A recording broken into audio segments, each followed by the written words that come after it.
Okay, with that. So I do have a co-op for this game. Jay, I think most y'all know him. He's role played with me many times. He's been on my co-op a number of times. He's going to be co-oping. He is playing the head of the, I think, Soto clan. He is Mizuno. I think I'm saying his name right. A very powerful daimyo whose family recently has basically been the ones overseeing the providing of troops and essentially direct interaction with Dutch in Nagasaki, wherein all foreigners in this time period, due to basically the isolation policies of Japan, can only trade or conduct business with the Japanese Shogunate in Nagasaki, the city right here, specifically a little island off the coast. It used to be the Spanish, the Portuguese, and the Dutch. It is now just the Dutch. The Portuguese were kicked out for converting too many people to Christianity, and when the Christians rose up, the Portuguese were pushed out, the Christians were massacred, and the Dutch helped to quell the rebellion. So we only trade with the Dutch. The big thing to underline here, which I really am going to do my best to roleplay, it's very hard, obviously, since I think we in the modern world obviously know history very well, but you got to get in the mindset of this Japan. It's almost like there's a cloud of, you know in EU4, but like before you colonize the map, you can't see it. Kind of what most of the world would really be like for us right now. We just don't know what's going on. All knowledge and all information we get are from the Dutch and from the traders. We barely know what's going on in Korea and the Qing, let alone anything in the West. We only learned about Napoleon a couple years ago. So we're really, really isolated. We're all interested in our own affairs. All right, I do have to set up some construction here so we don't get too far behind. We're gonna start with some iron. Start in Hoku. I think that is the one where we get the bonus.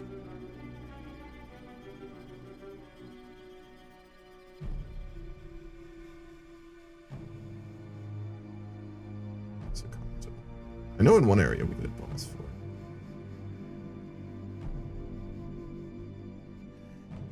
So Jay, you read the roleplay post, right? Yeah, but I'm gonna reread it. Okay. I just want to make sure you know what's going on, because that was you who kind of pushed for that. Glanced over it. Yeah. The big thing is, like, so let's go over who our current leader is. Inari Tokugawa is the current leader. His traits are arrogant and expensive tastes. I'm gonna roleplay him very traditionalist. He will implement some moderate reforms here due to the Tenpo era, which is what we're in, which is basically a very, very chaotic, rough period for Japan right now, where we're kind of forced to make some reforms. But we're going to be against anything beyond that. Our son and heir, Iyoshi Tokugawa, is much more open to change and help to basically push the change that's going to happen in May with the guy Jay's role playing. He's meticulous and very pious. Japan, again, is Buddhist. It is a conglomeration of Buddhist and Shinto, but primarily Buddhist. So he would be a very religious Buddhist, kind of very aesthetic guy, but also very traditionalistic. So the Tenpo era, which we're in right now, saw widespread fires in the Edo, the capital. It saw a giant over 8 on the Richter scale earthquake across Japan several years ago. And there's also a giant famine, which is we're currently in, I think, the 3rd year of or 4th year of. I think it's been going on since 32 or 33. So our whole country's starving right now, essentially, across the board. Victoria 3 does not show that properly at this moment, but that is what is going on. Everyone is starving to death right now, essentially. It's really bad. And as a result, we need to start making some changes. I'm going to do our authority too. What changes would you propose? Did you see the proposals I did in the roleplay post? Barbarism. I'm reading that. Is it the decree one? Yeah, the decrees. Those are the important ones. I'll go over them when we get to May as well. I'll describe what's happening.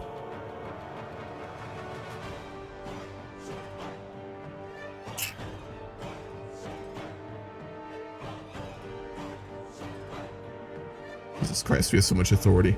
One of the big things the mod updated for today, and one of the big things that happened was I know they reworked a lot of the laws, and specifically authority became much more powerful. If you're a very autocratic, militaristic government like we are, you get just ridiculous amounts of authority to push basically what you want on things. So you have a lot of control over the politics. We can suppress or boost parties in the politics of Victoria 3, or we can do a lot of decrees, which we are going to do both of right now. The authority of the emperor. So we required the Daimyos to bring grain, or else they face criminal. Yeah, so basically we will seize their lands and possibly even take away their family holdings if they don't provide grain. because right now there's just a massive famine going on. There were several really big revolts in this time period due to that famine, and as a result, the decree is kind of supposed to deal with that. Your character historically did implement major reforms. These are going to be a little bit different, but he was kind of very futuristic looking. Your family had been obviously speaking with Dutch traders for a couple generations now. Your character yourself had been speaking with them. You were very much more progressive and were aware of different ideas that the ruling class weren't. And the Shogunate basically came to your character kind of out of desperation, essentially, both historically and how we're going to roleplay it. So, yeah. Oh, okay. Yeah. Fair. Reasonable. We are going to also work on the cotton gin. We have basically no tech right now either. So obviously this is Edo, Japan. We are very far behind. If you look at our tech very briefly, we have steel working. We haven't even invented the cotton gin. Militarily, we just got artillery. Just. We have nothing modern. We don't even have line infantry yet. Obviously haven't implemented those. We don't have a stock exchanges, currency standards. We have nothing. What we do have though is colonization, which we're going to do. I think it's about at the point we could do that as well. Are we not? We have to pass the law. I'm gonna go ahead and do that.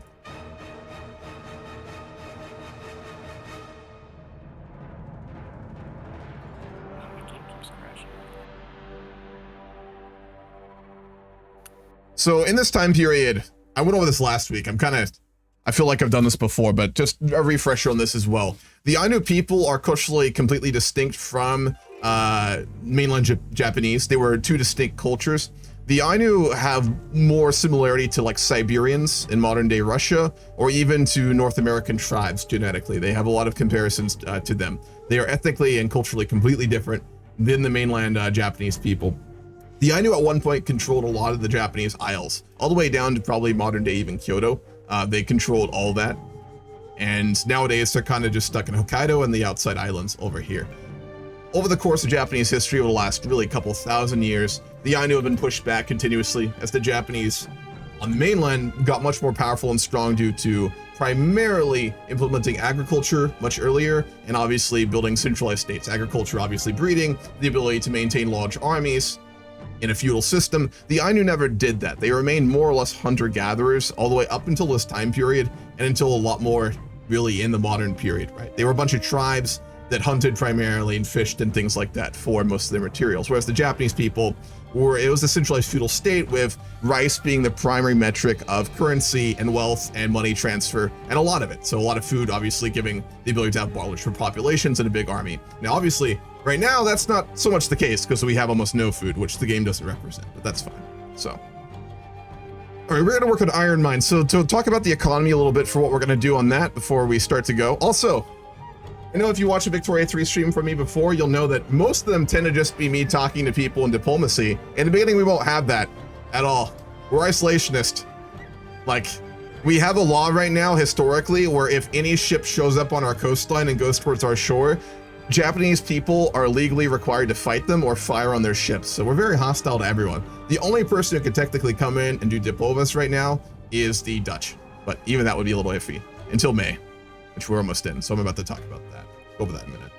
So economically, we are very basic. We have some textile mills. We have a couple furniture manufacturers, some glassworks, paper mills, shipyards, government administration.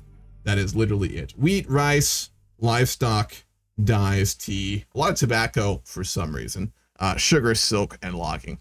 Completely unrealistic, but it will work for what we're working on right now. So right now, our main job is to get a hold of iron mines. Obviously, the Japanese did have iron during this time period. I mean, they wouldn't be making weapons without it. So we should start with them, but we don't. So the first thing we're going to do is get going with iron mines and then get some tools going as well.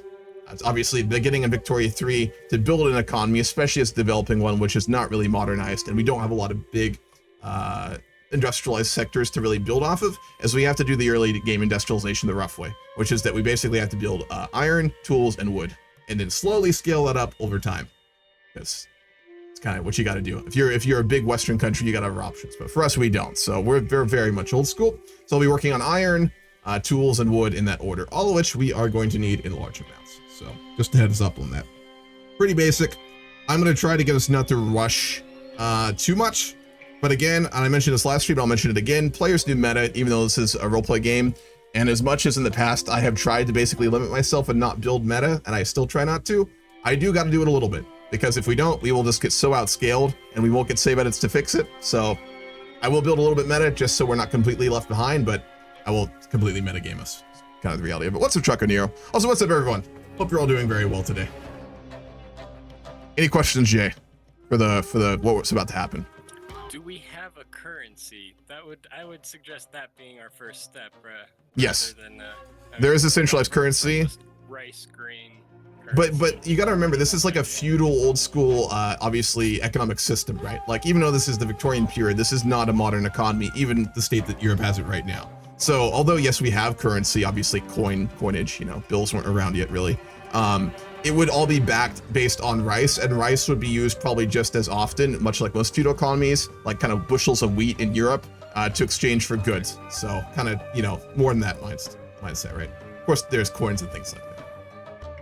Do we even have the tech for coinage though? I think there's a tech for it. Let me check. Republic Society.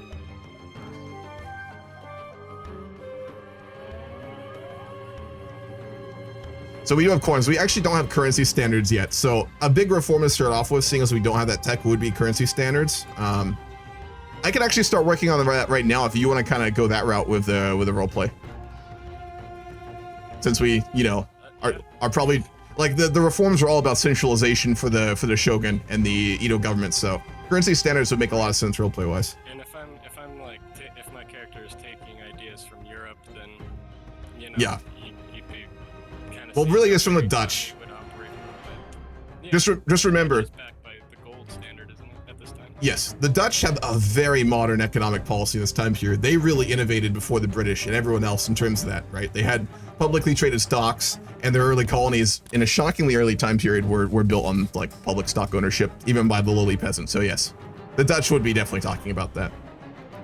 And just a reminder, if the Dutch don't tell us something, we don't basically know it about the world. So right, and we only know it like China exists. Correct, and we're terrified of them. Europe exists, we just don't really know what the hell is going on. Yeah. So just a reminder on that as well, we are terrified of the Qing. Let me talk about that for you and for people watching a little bit too, because I want to clarify this. So this is interesting. I did a lot of reading on this. Obviously, I talked about it last time as well, but we didn't get to play. But the Qing are the center of Asia. They're the most powerful state in the region. They are a terrifyingly large and powerful entity. They stagnate. The heavenly throne is, you know, one that doesn't tend to do much besides just kind of maintain itself and have internal conflicts. But for what they are, they're massive. The military eclipses anything in Asia and the world. Their navy does too. They are massive. I mean, 350 million people is huge, even though they're decentralized and have many issues. And they have basically implemented all the bureaucratic and cultural kind of systems that have been implemented all over Asia. So for us, obviously, we're scared of them. The Qing have tried to invade us several times in the past. They failed all of them. Right. And we remember that. We you know, we got lucky, obviously. The big one, well, obviously the storm took out their fleet and stopped it. But another one was a little less, you know, a little bit iffier. What happened though, as well, is Japan during a more unified period in the early Edo period actually did invade Korea, Korea being technically a tributary state underneath the Qing. So Japan actually invaded at their height and more or less kind of failed the invasion. But as a result of it, in the peace treaty, they managed to get a concession off of both the Qing and the Joseon, the Koreans essentially, which would name the Japanese emperor to have the title of king, which is as high as it goes, or emperor basically. So technically, as far as we see it, a country in the rank of the emperor is of equal status to the Qing. In reality, everyone knows that is not true, and Japan is terrified of the Qing in this time period. So Japan essentially doesn't even have an embassy with them. We don't have any contact with them. But the Mongols were really, my bad, I should say China, you're right. It wasn't the Qing dynasty, it was the Mongol, which was a precursor dynasty to the Qing. But China is what I was trying to say. But in reality, we don't have any contact with them because we're terrified of them. Trading happens with 4 people in this time period, really. We trade with the Joseon out of Tsushima Island right here, which you'll know from the video game.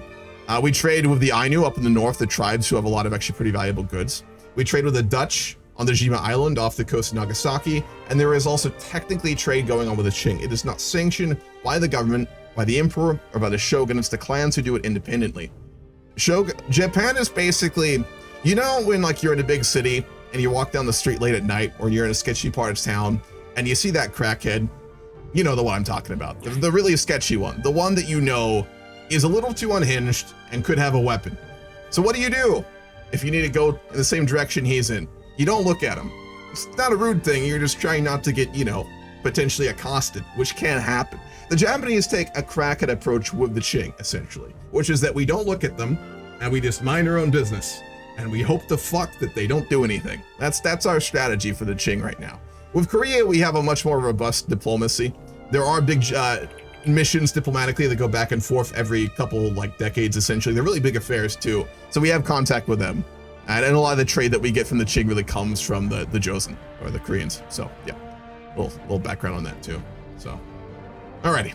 It is well into the year, so we're gonna go over what has happened. So during the last around 6 months or so, the Shogun called a council in Edo, known as the Edo Council, where almost all the major daimyos, the governors, but really the nobility, like the lords of Japan, were called to Edo to speak with the Shogun and the Bakufu government, which is the ruling class and ruling government of Japan. Given the recent Tenpo period, the Tenpo era that we are in, and the intense struggle, famine, and loss that has been happening, an almost breaking point is being reached right now. Where due to the mass famine and due to this misfortune, the rule that the shoguns of the Tokugawa shogunate have had for hundreds of years is kind of more in question than it has ever been.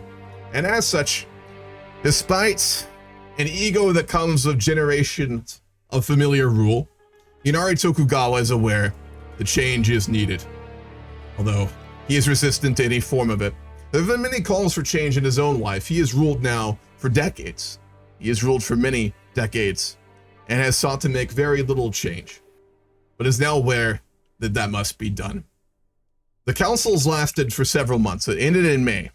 The first several months of which there was a series of talks held with many of the daimyos in Japan who proposed various changes and reforms, which might help to alleviate the suffering from the famines, reform the crumbling, decentralized system of governance from Edo, and many other changes that could bring back legitimacy to rule for the Tokugawa shogunate, as many daimyos are still loyal. Some are disloyal.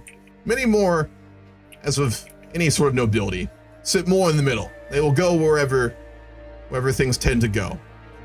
The shoguns are not the emperors. They have no divine right to rule in Japan, and there have been many times in history where the ruling dynasty has been changed and pushed out of power, which Inari Tokugawa would be very aware of.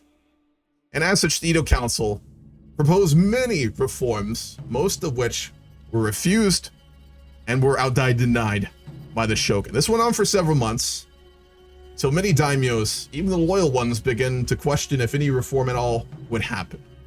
And this is when two individuals, and it should basically make a major impact on the Edo Council, Iyoshi Tokugawa, the heir declared by the current shogun, as well as a man who would become his close friend, who is Jay's character, Mizuno. What's his last name? Mizuno Tadakuni, who is a daimyo in the far west near Nagasaki, and his family oversees the trading with the foreigners. The two of them basically realized that major change was needed. Neither of them were radicals, but they sought major change. And given that the shogun was aging, they began to push their own agenda upon him. Several major reforms known as what would become the Tenpo reforms. Where many others failed to push the shogun to change, they failed to do so for two main reasons. One, they did not know how to speak to this man. He was above many. None could speak to him as an equal. Daimyo was far lower in rank than him, and his own arrogance did not allow him to take easily the words of others. By speaking with his son, who he saw as close to an equal, as well as Mizuno, who had become a very close advisor to him in recent years, he was more open to what they had to say. And both of them know how to speak to the old shogun, which was primarily to speak as to his ego. And as such, over the next several months, which would eventually be ratified in May and early June, the Tenpo reforms were acceded to. Let me go over those very quickly. the first big changes for us. I'll find my own Diplo post here. It's way back here. I'll read over them very quickly. Check the screen share. Why not?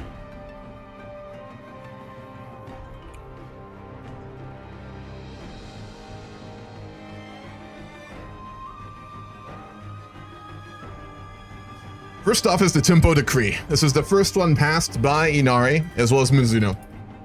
By order of the Bakufu, the order of the Shogun, the Decree of Tenpo is formally brought into effect. From henceforth, any individual, regardless of rank or title, actively failing to provide rice or grain to those in need, are to be deemed a criminal and profane immorality.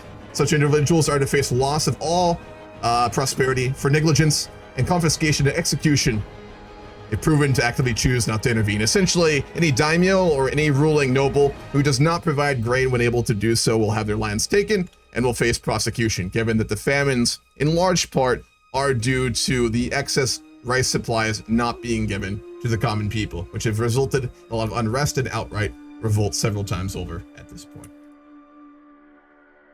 The second reform, which I'll probably go in order here, is the revocation of Ninin Nashi. That's not the formal name, but I'm going to use it because it's the common one.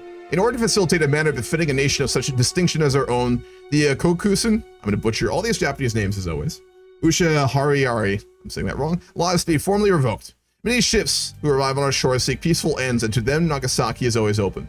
To any vessels which fire upon ships or lands owned by Japan are to be destroyed. If the vessel taking hostile action bears the flag of a foreign power, their nation is to be questioned, and failure to respond or a lack of compensation and formal apology seen as a declaration of war. What this means is the old policy where we basically fired on all ships that came to our shores is gone, unless they take hostile action, like the British and the Russians have done recently. The Nagasaki Gateway Reform. By decree from this day forward, all trade with nations, individuals, and other parties who seek to sell goods to in Japan or to buy from those within it must do so in Nagasaki. The lack of a centralized regulated system of trade is a stain upon the image of the nation and will be remedied at once. The Bakufu Trade Authority will be established in Nagasaki with the city jointly administered and guarded by the Shogun and Senior Roju, which is Jay's character, which is one of basically the highest rank you can get in the Shogun's government. So he would be like the chancellor and a bunch of other roles tied into one. It's very powerful. Immediate cessation of trading activity in Tsushima, who trade with the Koreans there. Immediate cessation of trade in Hokkaido, who trade with the Ainu tribes. The requirement of all traders, domestic and foreign, to have license is issued by the Bakufu. So we're going for currency reforms, and we'll go for stock market right after, which makes sense. No tax may be levied upon trade goods without the permission of the Bakufu on pain of execution. Trading ships, hulls, and activity is formally permitted in all the city of Nagasaki, not just the Daima Island. All trade must be documented and inspected by the Nagasaki Trade House on pain of death. Continued ban on the importation of silver and copper, which have existed for around 200 years, with the new addition of iron as a banned good for export. In order to invoke the right of Japan to make its glory known to the world, it is necessary to change the manner in which one shows itself. Henceforth, the city of Nagasaki will retain the unique right to host diplomatic housing and meetings with envoys from foreigners, including those of the West. All diplomatic meetings and exchanges are only to be allowed in the language of Japanese and must be led by a member of the Bakufu, which is the Shogun's government. Envoys must speak with Japanese. If unable to do so, a translator will be granted. A lack of desire to learn the customs and language of Japan by long-term envoys may be the cause for formal dismissal of the diplomatic mission. The nation of Britain and Russia may only be allowed to present envoys once clarification are given regarding recent hostilities. Notably, the British and Napoleonic Wars basically attacked Dutch ships and Japanese ships in Nagasaki Harbor and just dipped. We've never heard from them since. And the Russians, after we denied them trading rights twice, raided a bunch of our islands and our coastline. And then we killed a bunch of their sailors. So, meetings with envoys not led and sanctioned by the Shogun will result in the immediate loss of property of all involved. Meetings held in secret will result in the execution of all involved parties. Court envoys will have the right to choose their manner of death. And then the last major reform, so we've hit trade, we've hit, hopefully, a reform to deal with the agricultural crisis. And then lastly, what do you do in times of crisis?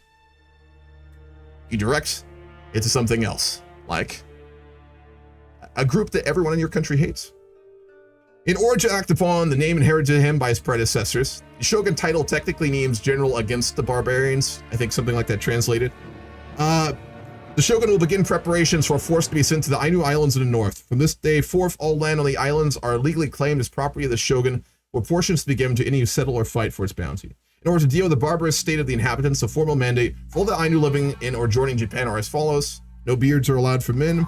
Dress wear must be Japanese in style. No cooking and fires inside the house. And all bears on Hokkaido, which are animals very sacred to the Ainu people, are to be killed, and rewards will be granted by the Shogunate. So, those are our big reforms, which Jay's character will have done. Also ran over. And I'm proud. I'm very proud of them. I've worked long and hard on these reforms. I do wonder, Mizuno, if these will be enough to stem the fickle nature of the common people. Well, I'm sure that they'll soon adapt to the imperial reign over Japan. Or sorry, not imperial, but the emperor. Yeah. I know what you mean. Of course, the emperor rules over all. But we, as humble servants, let's take care to rule over the shogunate in his stead. Mizuno, I have also had reports from a good advisor of mine, you know well, as to the state of the foreigners. I'm not sure if you have read through the report. I believe I had one sent to your quarters several days past. I would have to ask my servant. Perhaps she would know. Let me see. It's an interesting one. It spoke as to the current trade relations with the foreigners. I must admit, I do not think that much trade is useful. Though you have convinced me on the merits of these taxation of trade goods. I had no idea such wealth was being used by the Daimyos about the stead of the emperor or myself. But we must be wary of the Westerners, you understand. Yes, but we also must be concerned of our own shoguns. I mean, they're slowly gaining their own power and wealth. They could pose a threat in the future if we do not keep them in mind. But the daimyo Western powers. Go ahead. The daimyo understands strength. Strength is what rules Japan, and it is only from it that we will gain power. You know, my son, he speaks of a need. You know him well. You've heard this before many times, I'm sure. He speaks for a need for a stronger army underneath the shogun directly. We of course, have the forces of my own clan here in Edo, and some in Nagasaki, of course. But the daimyo, they have too many of their own men. We cannot, of course, take it overnight or anything of that sort, but I do worry just how much leeway they have now that could bring ruin upon my dynasty and the legacy of my house in times. Tenpo period is a bad one. It could always get much worse. If not today, then tomorrow. Huh. Then let's simply distract the people with what's going on abroad. How are what is the state of the Qing Empire, my emperor? The report did speak as to them. Seems to be the same as always. Stagnation. And a little beyond that. Then we still remain at the top of the power belt. That's all that matters to our people and to our nation is ours. Preparations do go well. I have a force of around 10,000 men mustering to march north to Hokkaido. I will, of course, not go myself. I will send my son in my stead. Do you intend to go with him? Of course. I will be his entourage. I will guide him through the battle, if necessary. A battle. I don't think you will see any battles there. They are not even a nation to speak with. A nation is a noble distinction like our own or even that of the Qing. The Ainu have no nation. They are simply barbarians encased in wood and furs. It is a conquest. Inferior to your rule, my hamper. Not just our rule, but our people. We will crush them. To the commoners, this will be a war, but to you and my son, it is important that we secure the land for our own clans and our own dynasty. And land has much value.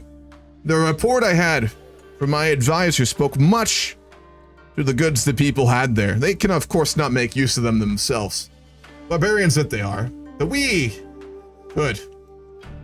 A whole new region of Japan under the control of my family would do much to keep our legacy in the years to come, and for my son, when he rules. Perhaps it could provide land for more grain. Maybe we could plant more food. Perhaps they're mismanaging their lands and we can bring the grain to the people who deserve it. Perhaps. Japan has much land to farm rice. There's just been troubling times. This era, this time, it has tested the rule of my family and this nation. But we will persevere. As we always do.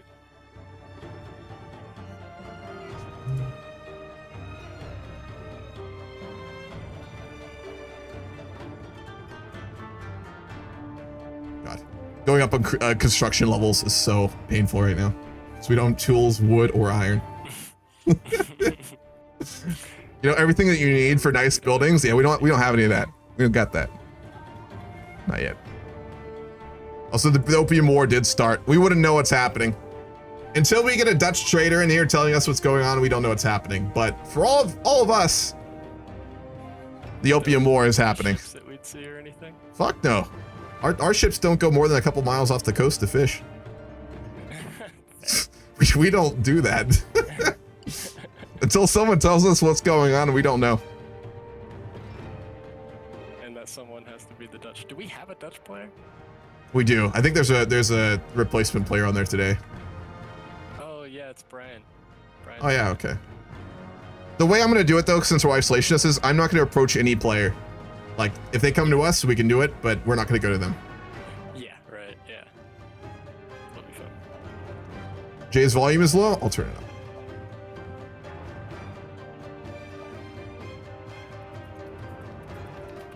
Let me know if that's any better, folks. Hello, test. Testing, 1, 2. testing.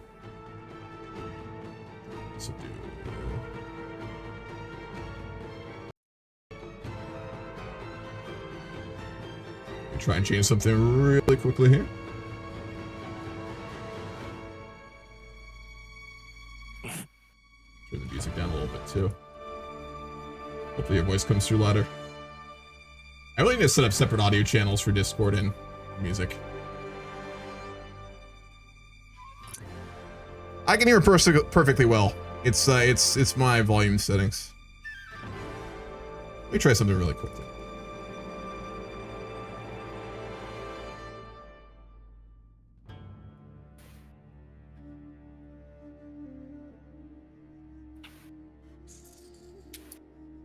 That won't work.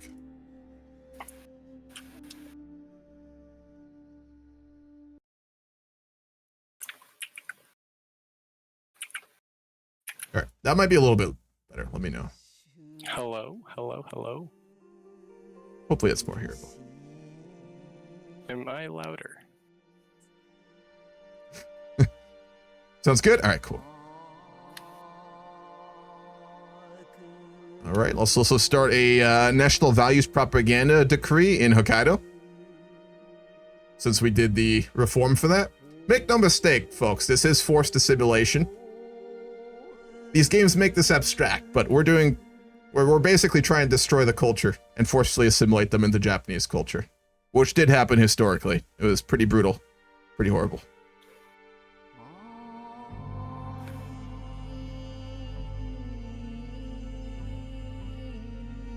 I'm also going to run education campaigns in every region of our country. This is technically metagaming, but given our literacy rate starts probably 20% lower than it should be, I don't have an issue with it.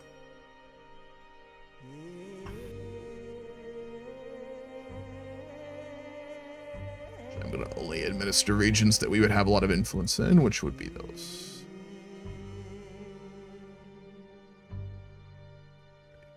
Thank you, Fall. What's up, Scythe?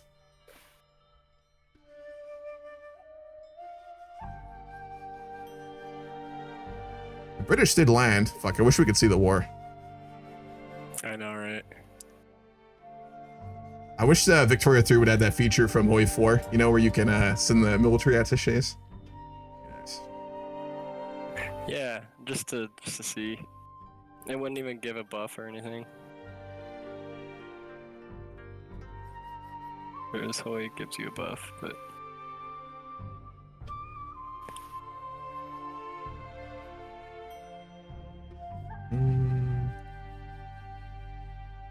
Sure, all of our PMs are good here. God, we are so fucking... We're so far behind. We don't know that. No, we don't. We're the most advanced, powerful country in the world. I don't know what you're talking about. Advanced, civilized, human... Yeah. Island out there. I'm gonna make our We're not even soldiers... an island. We're a continent. True. What's a continent? What's an island? I don't know. We are Japan. That's all that matters. I'm gonna give muskets to our soldiers in Kanto. The rest I won't. Muskets were like around, but they weren't very big. There were a few. It's still during the samurai era, right? So people still preferred the samurai. Most. Yeah. A lot of shoguns. There we go. We sure as fuck would not have artillery. Probably not. We barely just understood how to utilize gunpowder. I think True. only, what, 100 years ago? Barely 100 Yep. years ago. It's been around for a while, but like it's culturally in our country, it's just like not honorable.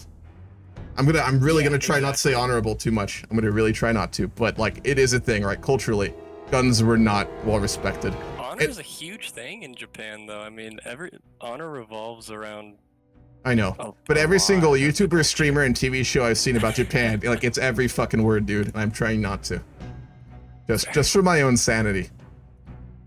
Fair. Our economy has grown a little bit, so our reforms are doing something. Oh, Welcome to Nagasaki. Ah, I see a Dutch trade vessel has Yeah. landed in the port. Ambassador, welcome. Ohio gozaimasu, Togana.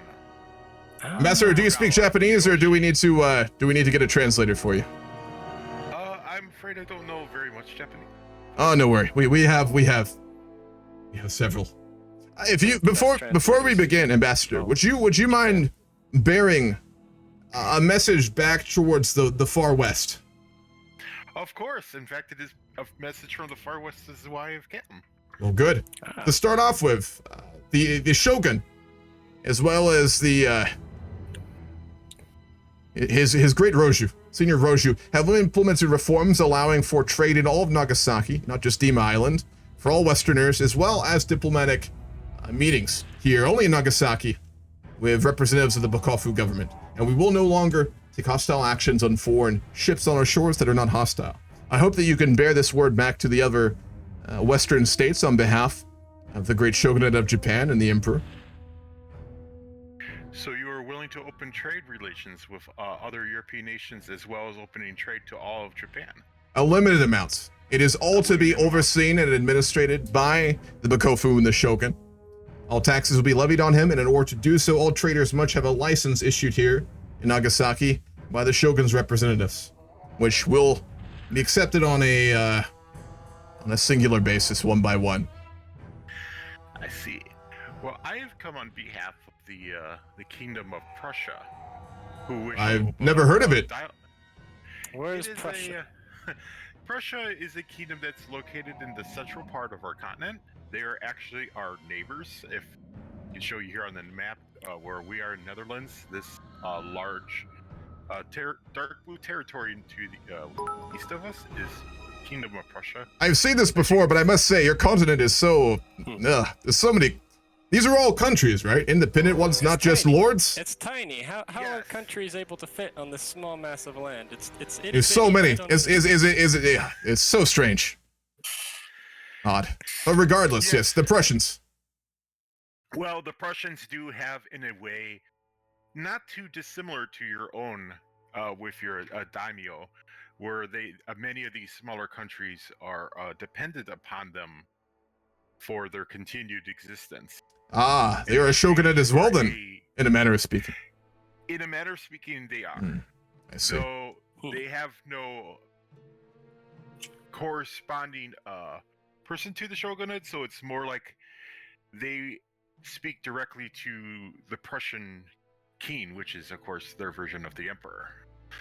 Well, not the same as the emperor, of course. Oh, no. He's not nearly as powerful, my emperor. no. I would assume that was the translator misrepresenting your words there, Ambassador, I'm sure. But what message do you bring from the Prussians? The Prussians wish to open relations with your country. I would assume that they wish to open diplomatic relations for the purpose of trade. Since they didn't give any other reason other than they simply wish to begin trade relations with you. I see. We, as stated before, as the Shogun in his wisdom has made these changes, they are welcome to send envoys to Nagasaki, where we can discuss the matter of trade, and traders are welcome to come to Nagasaki. But if you wish to send a message back, I would tell you, without a formal envoy here from the Prussian kingdom or shogunate, it would be unlikely many of their traders would be granted licenses. And as the same with the Dutch, we would wish any traders coming here to give us news of the West. Well, I'd be happy to share any news of the West that you're interested in. We only hear from you. It has been quite some time since we have had a formal ambassador here. The traders speak, of course. We've learned of the great warlord Napoleon and the conquests in Europe. But whatever news has happened, if you would not mind telling, so I can convey to the Shogun in Japan. Well, the great wars that inflicted our continent, known as Napoleonic Wars, has concluded. The great warlord Napoleon had been defeated, and we had decided to exile him to a distant island. As we did exile him to a close by island that we exiled to him, but he decided to come back and attempt his conquest once again. He was defeated again, and this time we have exiled him far away in a distant island in a faraway ocean on the other side of the world. I heard like a strong-spirited man, if I say myself. Indeed. But I must say, for such a strong man and a capable one, to allow himself defeat twice and allow himself to continue, an odd thing indeed, but regardless. So he has been defeated, as is any other major changes that have happened in the West besides him. Well, we have decided, we all came together afterwards and decided on a system to attempt to assure once again that such a conquest would happen on our continent.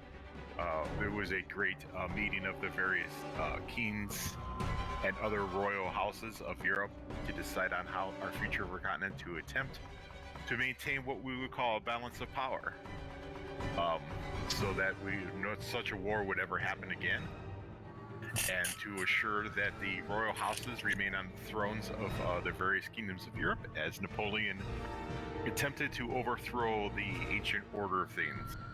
Almost as, to give you an analogy, it would be like as if the Qing or the Koreans came over and attempted to overthrow your Tenno and replace him with their own king and disregard the centuries of history. A disgusting thought. Yes. It's disgusting to us as well, which is why we banded together to defeat this man, so... I can understand the vigor with which you fought this great warlord, but he has been dealt with. It is, I suppose, good for the Western countries. What other news? Well, you probably know, of course, of the British. Ah, we do know of them. Our only interaction with them was a very hostile one. They bore your flag and fired upon your ships as well as our own in this very bay. You can see, I believe, where it happened not but 15 years ago from here.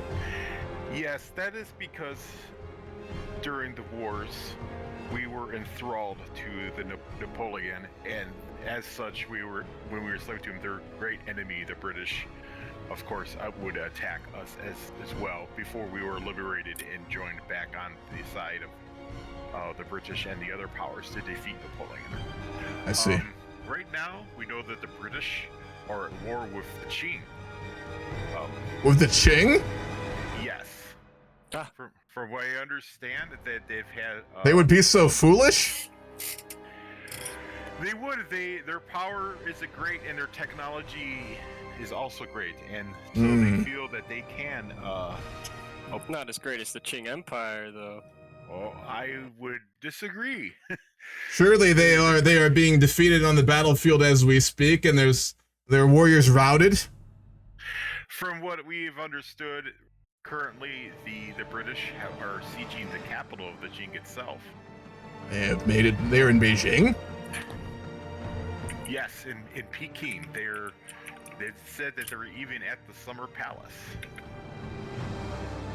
This cannot be true. That cannot be right. Where's your source How could they on this? possibly reach the Summer Palace? That's not no. That can't be true. Where does this information come from? Rumors. Well, we speak to the British directly. We have diplomatic relations with them, so their diplomats do keep us informed. But if it came from the British, surely they could be feeding lies to prop up their own grandeur. It's of course possible, but we will keep a close eye on things. From what I understand, there was a dispute over the selling of opium to the Chinese, which the emperor decided was not something that he wished to continue, but the British wished to continue their selling of opium from their colonies in South Asia, so to great profit. And I suppose that They fought this war over a simple product of trade? Indeed. This product of trade is very valuable to the British. It is the only way that they are able to maintain payments to the Qing for their various valuable items of art, such as their beautiful pottery. Well, it is important to keep what is most valuable, but you know that well, as we do not allow any export of our own silver. Yeah, well, I'm sure news will come soon that the Qing have routed their armies, taken back Beijing, and pushed them into the ocean. But until that day comes, I do thank you for your news, though I do fear it may be simply propaganda of the British. Well, we'll be happy to come back and convey you any new information about. We always appreciate it. In the world. So I will be happy to return or send message back to Europe and inform. Thank you. To any of the lords or kings of Europe, the news is an open one, and Nagasaki is an open harbor to all who bear goodwill. I will also note, though, that the British and then the Russians as well, they do need to give us clarification, as their hostilities have never been answered formally. The raiding of the Russians and the firing on our port by the British. But besides that, it is an open offer to all of the Western nations. When I will speak to these other powers. I was not aware that the Russians had conducted piracy against your island. Russian ships raided our shores multiple times. They sought more than any other, besides perhaps yourself, to trade with us. And the Shogun at the time, in his infinite wisdom, chose not to grant them this, and they took it rather personally. They raided on our shores many times, and in response, we did seize one of their vessels and take proper justice upon them. Well, that is excellent to hear. I will, of course, try to speak to them and find if I can discover any news and see what they have to say. So until that day, I shall leave you, and I shall return, and possibly a Prussian ambassador will come aboard our next ship to speak to you, or any representative, of course, you send, since I know that you are a very busy man. I am a simple envoy. I serve at the pleasure of the Shogun, and he wishes for me to remain here in Nagasaki, as well as my colleague here, to speak with the Westerners. But I do thank you, of course, envoy and trader. Oh, of course. Well, convey my best wishes to your Shogun, Tokugawa Ieyoshi, on our behalf. And accept this fine gift of our latest Dutch clocks. Hello, my. They're excellent timepieces that keep excellent time, and They are of rather ornate. works of art. Yes. As much is that gold? It is. Wow. We take great pride in developing our clockwork. We don't only just see them as pieces to tell time, but of works of art in themselves. So our artisans and craftsmen take great pride in making each and every one a piece of artwork. That is why I've always liked you and your people. You take much pride in what you make. And you take much pride in what you'll sell it for. Indeed. So I shall return, and hopefully we will return as soon as possible, perhaps with Prussians and perhaps with any other Europeans who are also willing to come, and any news and information regarding Britain and Russia in particular. It is very appreciated. Sayonara. Farewell. My friend, I think we can sell these timepieces for good amounts. I know many daimyos, I think, who would pay a small fortune for them. Absolutely. Look at this craftsmanship. I've Yes. never seen such a work in all my years. It is truly a marvel. May I take one to my own quarters, Mr. Emperor? Well, there are quite a few here. I had felt myself to perhaps take one or two. I mean, there are many good lords who could trade for this, and of course the Shogun is very merciful and generous. You would have my forever gratitude. My friends, with all this trade opening up here in Nagasaki and us in the center of it, there's much money to be made. I think we should both remember that. Though there's a concern with this, with what the Dutch just told us about the British. You believe They're that willing to nonsense? declare wars. Well, if it is true, if these tales are true, then if this, whatever you call it, island wants to declare wars on empires for resources, perhaps we should consider not bringing them and their trade vessels into Japan. So if it's true. But Well, again, the Shogun did, I believe, the fortunes. Deroju, your master and mine, the Shogun, did they not stipulate specifically that the British and the Russians did not technically have the right to trade in this harbor? I believe that we stipulated that they must bring an entourage to negotiate, or I believe that was my understanding. Perhaps. I do agree with you, though. The British... There's some miscommunication between the emperor. That could well be. The reforms were, I think, rather rushed. The council... many here, and certainly in the inner parts of Japan, they do question these reforms, and that of the Shogun himself. I don't heed it myself, of course.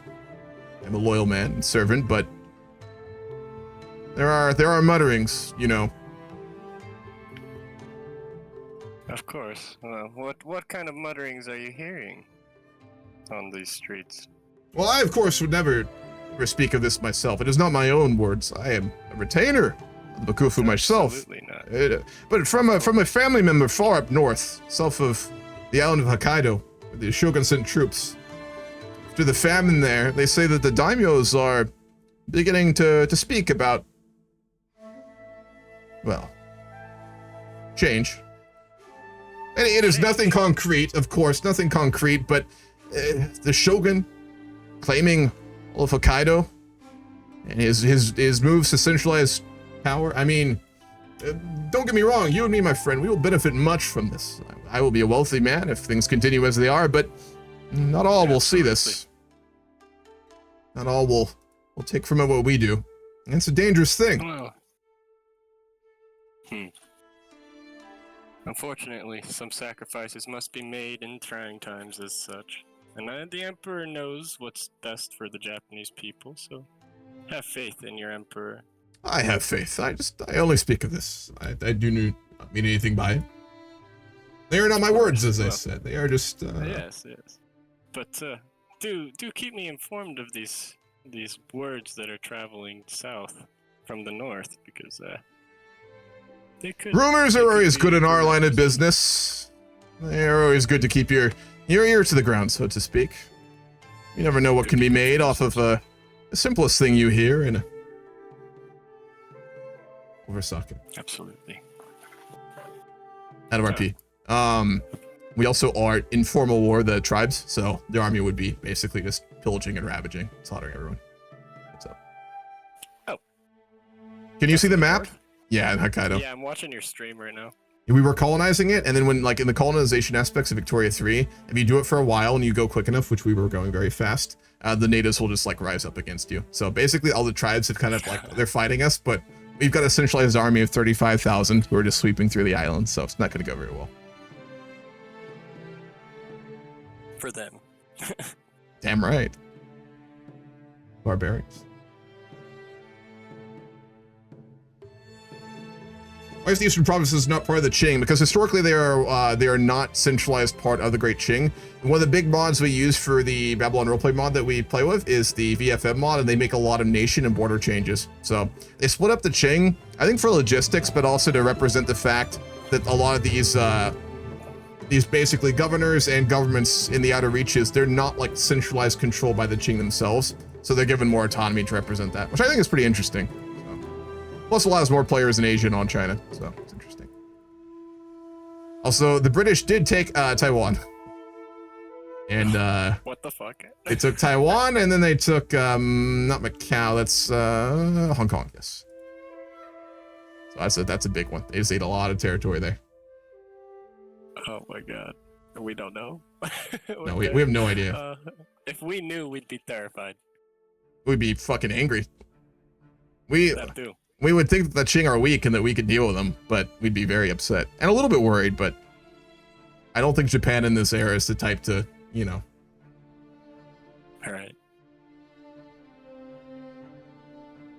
Luckily for us, the Qing Empire will come out victorious, of course. There's no way they couldn't. From such a faraway land, I mean, how could you wage war against? It's across the whole world. You could not. Greatest. I suppose you could convey an army against those distances, but it wouldn't be no simple thing. We have strategic interests. We have one. We'll put it in Korea.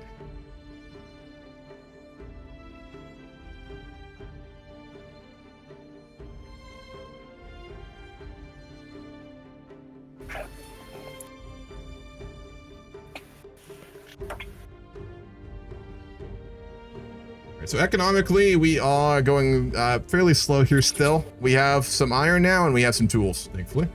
A little bit. Hello, Takigawa Ainari. Hello there, you were speaking with the foreign ambassadors of Bakofu in Nagasaki. Who is this?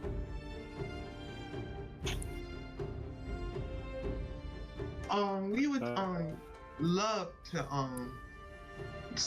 seek that one day the Japanese would be open and willing to reopen trade with foreign powers.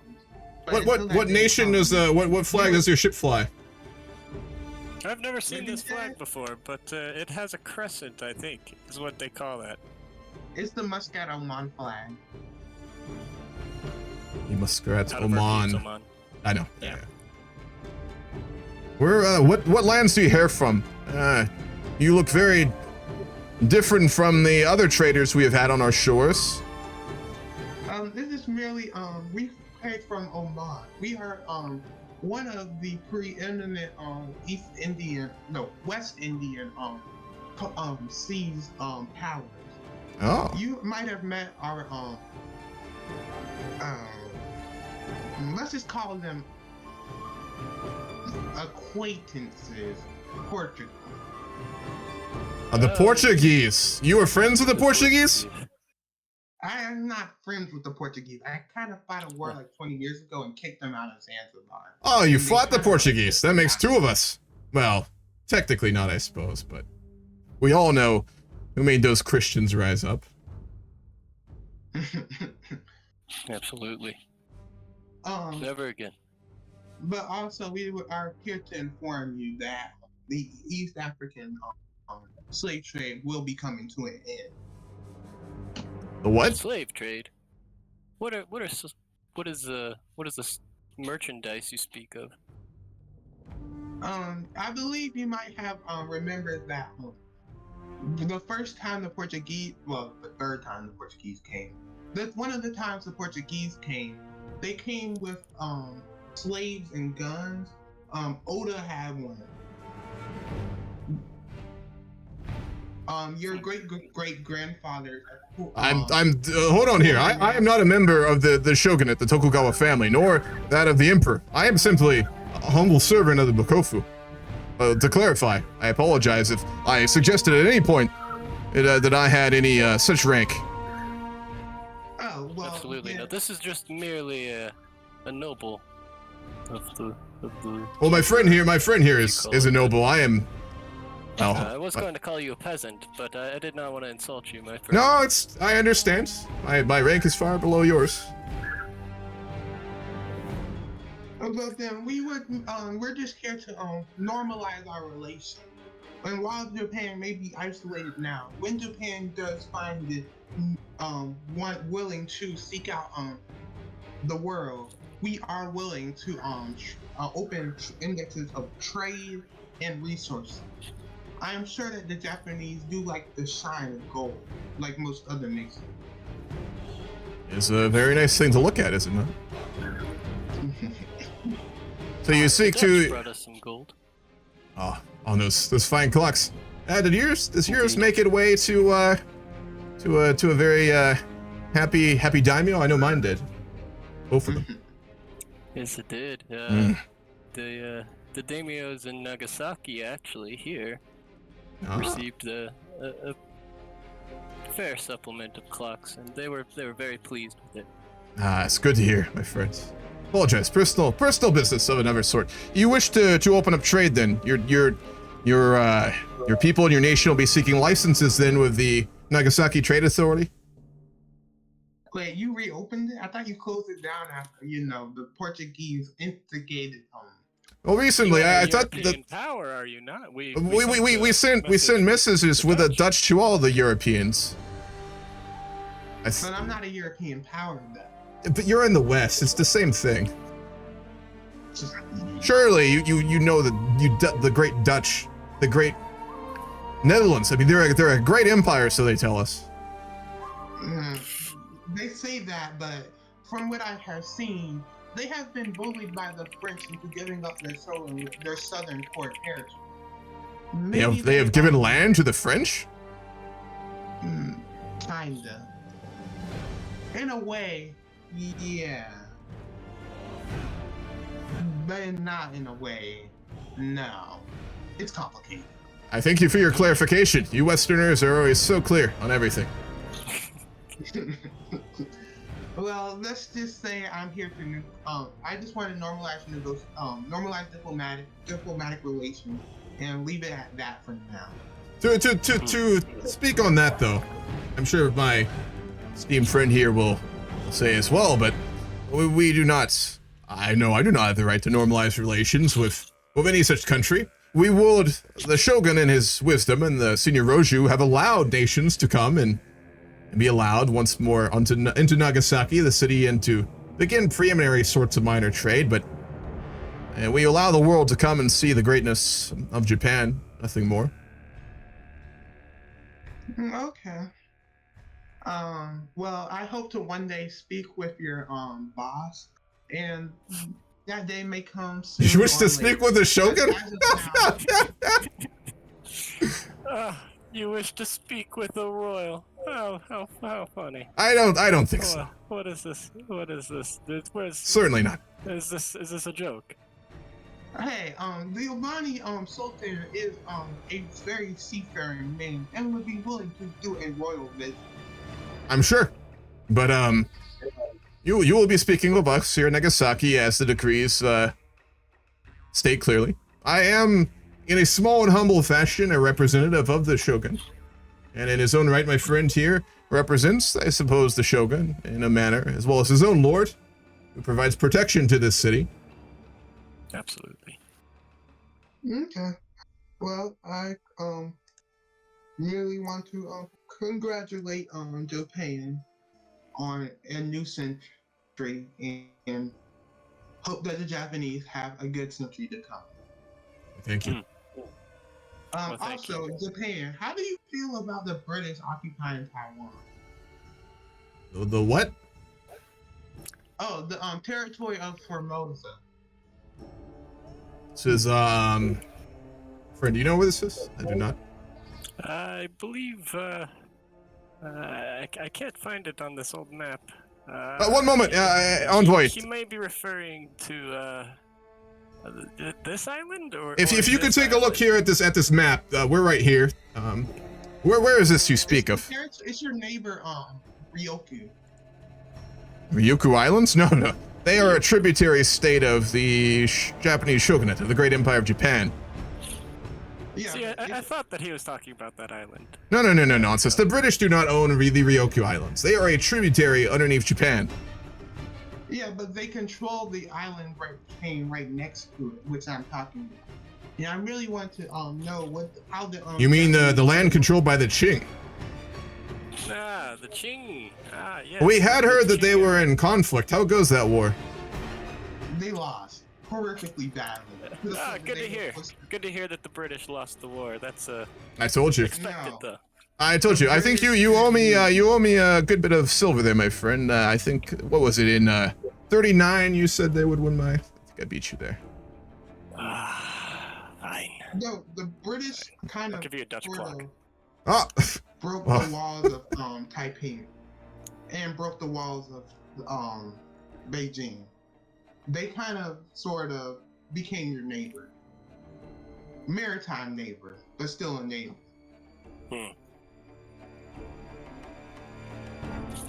In the island of You're Ryukyu. sure? I don't believe him. I can't. no, I can't believe he that said this it's would be true. the island closer to the Great Empire of the Qing.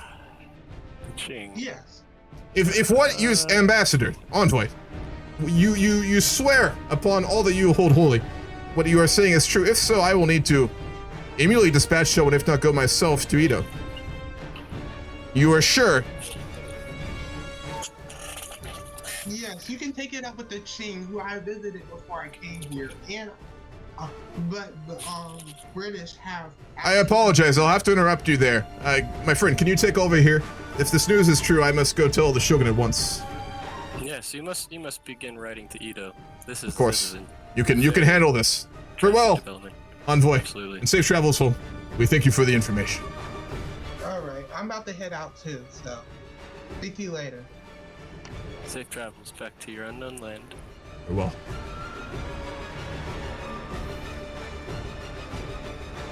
We'll see. What would we give it? Maybe like 2 weeks or something before that would get to, something like that. Yeah. We'll go into May. Probably. Cool. Then we can actually have a conversation about it. Do you want me to be the envoy, or are you gonna be? You'd be playing your Mizuno, I would imagine, right? I mean, because Yeah, he'd be in yeah. Edo, Is and he then writing to? Okay, cool. yeah. Because the way I imagine is we're playing traders when we're Nagasaki and envoys, Oh, and then yeah, Okay, yeah. yeah. That's right. Yeah, because he can't teleport back and forth. No. It's Victoria 3 roleplay. The cornerstone of this roleplay is teleporting everywhere all the time. Come on now. Hello. Welcome to Nagasaki. Yeah, Jay. Oh, Jay! hey, You have Larkin. been late. These strange words. I'm here out of character. I'm here to complain to Jay because he missed the Ambana session, to which he promised me he would show up. We're about I to do some slept roleplay. Tell me 1 So- hour later he overslept, then went in the shower in the rehost, and then did not get to a setup fast enough to join at the second rehost. Donkey Kwaza. This is true. It's not Quasa. It's Well Hunter. What? Oh, I fuck! speak like Quasar. Their names, the voices are so similar! It's ridiculous! Jesus Christ. Low key, I think so too, but All right. I don't think so. Dude, Oh, we don't it's know someone that wants they're to- identical. I Well, swear to Hunter, God. I'll All talk right. to you after the Vicky game, though. No, at that point I will be at sleep. I just want them Okay. to call me to complain to you. Your complaints are noted. Well, we're role playing, Get buddy. Next week, or Fucking Aminar people, man. I swear to God. Don't care what you're doing. It's Aminar. We gotta talk about Aminar. He's good. It's not a cult. He's good. It's not a cult. But you can't leave. not ours. Fun. I will leave now. Okay, see you, little Hunter. You have a good day. See you guys. Oh, shit, we're not rehosted, are we? Nope. Dude, I've think we're been gonna trying crash. to launch Vicky for the last hour. It just keeps crashing on the load screen. I Dude, don't what know the why. fuck? I don't know why. You got the mod on, you got the mod in the playlist. Did you launch the game got the without mod. the mod first? No. Try that. Turn off the mod and launch the base game itself, and then after that loads, then try and launch the mod. It might be one of those bullshit things with Paradox where you have to like launch first so you can get like the files that you need, you know. I think we have a rehost though. When we get back, we can do the roleplay conversation where the Shogun Oh my god. Wait, and you I figure out Oops. what's going on. What happened? Oops. I just booted up Total War Shogun. Nice. You're saying Shogun, and I clicked on the thing that said Shogun. I don't blame you. If it's on your mind, you know, you gotta click that button. I can't wait for Are we that. having a rehost? That game's so fun. Shh. Sorry. Don't know what you're talking about.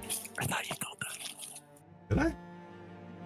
I thought you did last week. Probably. I forgot. But, you know, maybe fine. they forgot. Maybe nobody knows. Nobody It was knows. it was a host crash, by the way, so we are rehosting.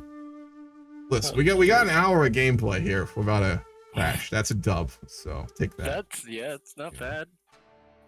It's pretty good for Vicky. You know, it's weird. Like the first session of all the games I've been in, like we have a really turbulent first session, and then after that it tends to go very smoothly for like quite a while. It's very strange like that. Fingers crossed. Knock on some wood. Knock. Yeah, I'm doing that right now. My desk is wood, so Better completely not be that legitimate. Fake American polyester shit. It's got wood in there somewhere. It's just really compacted, you know. They got it's got. If anything, it's more wood than wood because it's so compacted. So technically, it's better luck, right? In the same way that more medicine is more better, right? If you take more of the medicine, then you get more not sick. It logically it makes sense. It makes sense. Mhm. I can't. There's no flaw in your logic. Absolutely. 100%. Vanilla. Okay. Let's see if Vanilla boots. I did miss Vicky 3 roleplay though, dude. Goddamn. This time period, so good. Actual economy, even though we don't have an economy, we really don't. I can't wait for the MD update. Dude, For the if economy, it's stable, dude, it's holy gonna be so shit! I'm good. excited, but I like know. they're trying to Just put Vic just wait 3. up into the stage once we get this sorted. Sure. Cheers. Yep. Okay.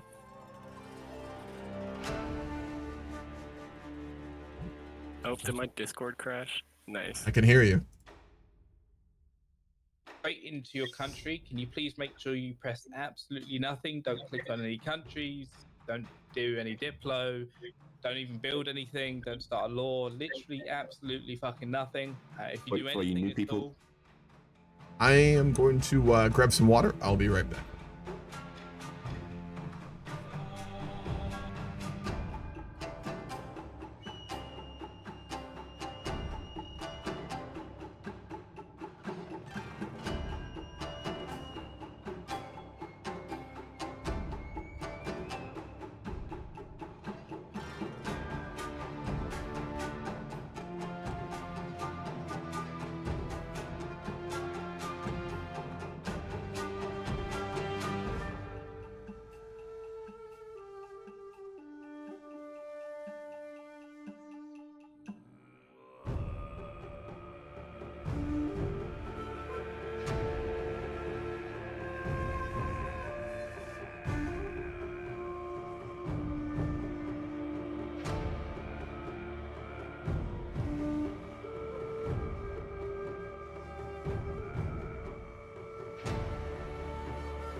So thank you for the bits, Reaper. And I do apologize for not reading your text walls. When I get into these really like intense roleplay games like this, I really try not like get behind, especially since I've got a co-op. You know, there's a whole other, you know, role player who's taking time to do a game with me. So I always like to really, you know, make sure I'm very focused on what's going on. I think you were correcting me on everything, basically, right, Reaper? If you're still here, I caught a bit of it. Really, I was fucking up a lot of Japanese culture and history, which I'm not surprised. I did do a fair bit of research, but I'm no expert. Of all the many, I guess, like cultures and histories in Asia, I think I've probably done the least reading personally when I was younger and to this day on Japan, ironically. I'm not out of everything, but I did a lot more on China and India, and then probably Indonesia and Southeast Asia, but besides, obviously, the Sengoku Jidai, of course. Because, you know, every 13-year-old guy, almost, will have that period where they get obsessed with it. At least all my friends do.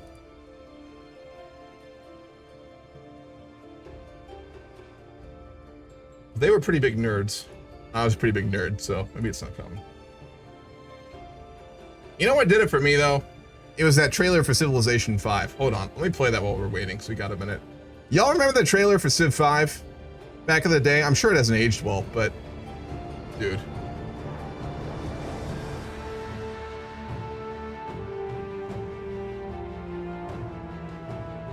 That shit was so good.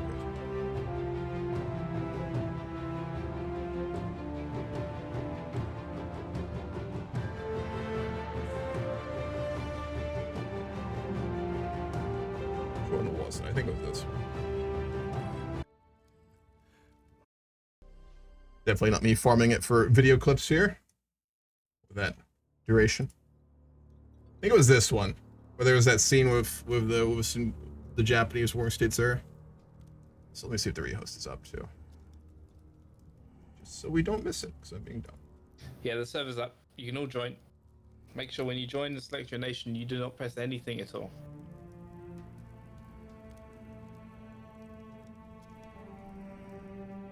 What we'll be doing is we'll be running till about 9:30 BST, so in an hour. We'll run about an hour.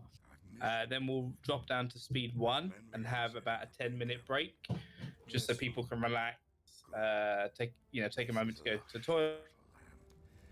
I think we can make a home here. Y'all remember this? We will do well in this place. Come, sit with me. Oh, I was so hyped, dude. I've had a dream of our people's future. It was glorious. Y'all see Paradox is making a Civ knockoff? I saw I'm so unhyped. spreading throughout the land and across the oceans, expanding our kingdom and discovering new people and great riches in faraway lands. We built wondrous monuments honoring the gods, which reached up to brush the very fabric of the heavens. And then I saw a vast city with great buildings of stone, each more magnificent than the last. So good. The streets were filled with our people. It aged well. In It actually did. numbers beyond counting. There was Yeah, there it is. Great. That when it came out when I was young, that got me on a fucking Japanese history binge for a good couple months. That's when I had my big Japanese history binge. To our people. Fucking scene right there. There my dream ended, Yup. and my story as well. For it has been revealed to me that it is your future I dreamed of. Millennium, that's the one Paradox is making.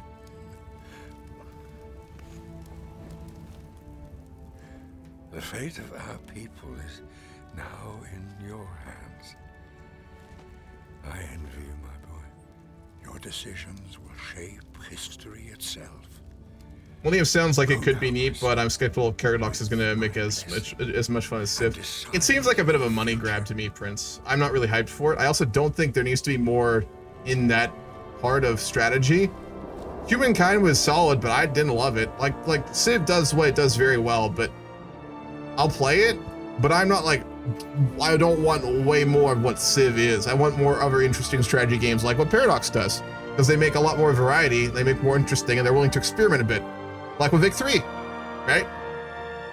It was a bit of a money grab, they rushed it, but they experimented with like new ways of doing things in many ways, which is what I like. Rehashing the same shit for money, fuck that, dude. And then the Civ 6 one was amazing too. On that. This one was hype when it came out as well. 6 years. God, I'm getting old. Boomer. That's terrifying. Sean Bean voiced Civ 6. The only good part about that game. And the graphics, I guess. House of Calderia? Oh boy. Funny story. I've started to get like Steam keys on my Hammurabi Gmail account.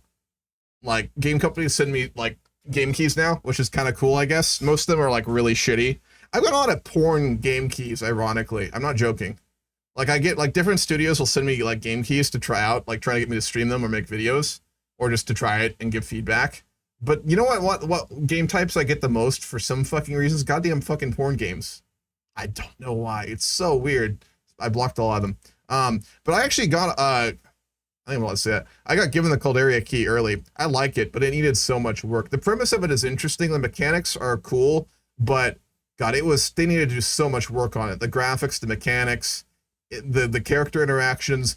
I really don't like it's interesting. They have a system in Houses of Calderia, which I think is so interesting and could be so good if it was used well. Basically, if you can fight battles in like a very almost like puzzle style game, which I don't really care for. I find it boring. But what they kind of did and they tried to do is to make diplomatic negotiations be like an actual sort of like proper interaction. Like, you know, in most strategy games, like in Victoria 3, I won't click any buttons, I promise. But like, you know, you go to click a button, they like it a deal enough that they'll do it. If you're really lucky, you'll get like a Civ style game, right? Where like their opinion of you and like a little bit of random chance will allow you to make a deal or two, which is a little bit more interesting. But what Calderia kind of had the beginnings of was to make diplomatic and economic negotiations be like a whole mechanic and event in itself. The problem is they did the same thing that military was, which was they made it into this really weird, boring puzzle game that reminded me of like a mobile game, really. I didn't like it. But the premise of it was really unique and interesting, which is that like when you have negotiations, it's not like this button clicking. It could really have a nuanced mechanic, right? Because you're sending a delegation of people and their skills and their ability and their charisma and their knowledge and their understanding of the topic will dictate how those negotiations go, if they're successful or not, but also like how good of the terms you get in it. And that, I think, is, along with a few other features, what could make Calderia really good. And I really do hope those indie studios do well. That was one feature that kind of really made me go, whoa, that's interesting. They went the completely wrong way with it in actual like execution, but the core mechanic and the core idea I found to be so cool. I'd never seen a game that had really tried to do something like that. I just wish that they'd taken it in a more interesting manner. But I hope if Houses of Calderia improves a lot, like they got to do graphical updates, they got to do bug fixing, they got to make mechanics more interesting, they got to make character interaction way more deep. I mean, a big sell on it was character interactions being deep. And they're not. They need a lot of work, but it has potential, a lot of it too. Fuck, we don't have time to watch the trailer. We're actually starting it. Back to the game. I was ranting too long. We'll watch the Civ 6 trailer later. It's very good. I'll be having a 10-minute break and we'll run at one speed. I'll make an announcement in the channel just so everyone's aware. Go have fun. Any issues, I'll be in GC1. Thank you.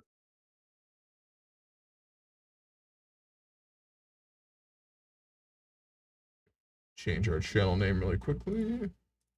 But yeah, Calderia has a lot of potential. Stream our X-rated game on Twitch, please. I don't even know why they're sending them to me. It was so weird, dude. What is up? God, it's so hard to click on the VC. Did you get in this time? Kept hopping. No, Oh, shit, I'm still. It keeps crashing, so I'm gonna After the stream later, let's have a sit down. I'll try and help you fix it. Figure out what's going on. It's gonna be something really stupid. Vanilla. It's gonna be something in the files, I bet. Yeah. Oh, it's like that. Paradox I games. bet. I don't know. Yeah. All right, do you want to do the roleplay then? So at this point, I think the Shogun and you, your main character, would have gotten news of what has supposedly occurred. It'd be a pretty fucking big deal. Yes. So, do you want me to inform you? Oh, Like, well, we don't have to do that. We both know do at this we point. just assume. Okay, yeah. We'd be cool. talking about what it means, because I mean that's a big fucking deal. Like this is what in our own reality led to Japan really having its foundations shaken to the core when realizing that countries in Asia, especially the Qing, which is the global hegemon in our eyes, was humbled by a fucking island country, right? Mm-hmm. Yeah. Yeah. Yep. Not that we're not either, but they're not us, you know, so. Yeah. Right. Now, it appears that our fears may have been realized off the coast of the Qing Empire. The British, if this is true from the tradesmen, might control the island off their coast. The maps are correct. It is a very large one, larger than I think Kyushu even, or of a similar size. This now means that we have a competitor in trade. We've seen a land from far, far away defeat one of the greatest empires this world has ever seen. Now this brings a lot more concerns than positives, unfortunately. Seem to be the case. Europeans in our backyard are not a good thing. I mean, I do not know details, but I know there are many of them in the south, below the tributaries, I believe. I did not expect them to be able to... Not to mention that the British didn't even send a delegate to Nagasaki. They've only ever sent us one thing. Invitation. Yes, they've sent us, only ever sent us hostility. Ship that fired upon our port in Nagasaki, I remember, over a decade ago. Many of the citizens within Nagasaki still do remember that day. Especially the families.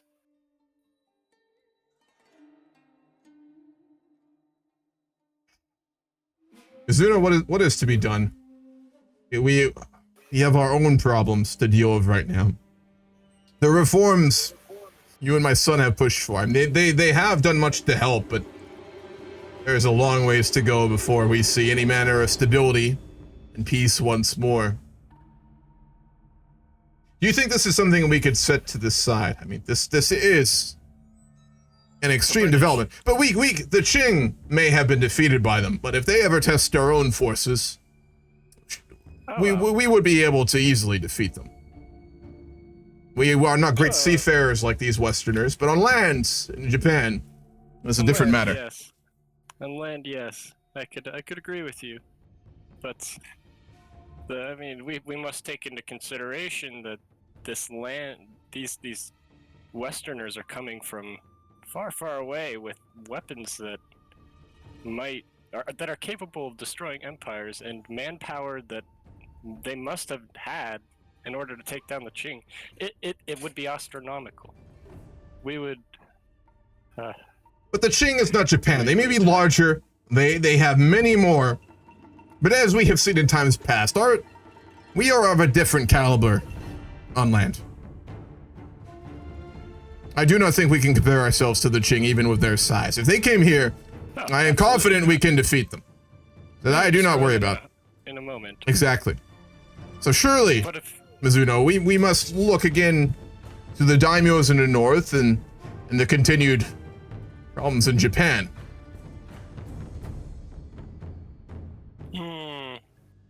Well, fair. We could do that for now. I don't know how long that'll work though. Hello. Welcome to Nagasaki. Ohio gozaimasu. I'm here to see the representative of Seihai Taishogun Tokugawa Ieyoshi, and I have brought with us representatives from the Empire or the Kingdom of Prussia. Watashi wa King Frederick Wilhelm von Holzenheim. Yes. I thank you for attempting to speak our language, but we will use the translator here. I am an ambassador from Bakofu on behalf of the Shogun in Nagasaki, and my friend here can speak for himself. Hello. I'm Mizuno Tadakuni. Recently teleported from Edo. What can we do for you, envoy? Well, we have brought back a representative on our ship from Prussia of to open trade relations with your fine empire, as you requested. Envoy, you are friends with the great Dutch Empire, and you, as such, we welcome you in Nagasaki and in the great Empire of Japan. We are humbled by our welcoming into this land, as we know it has been turbulent at best in the past with other European countries. But we thank the Dutch for inviting us here today.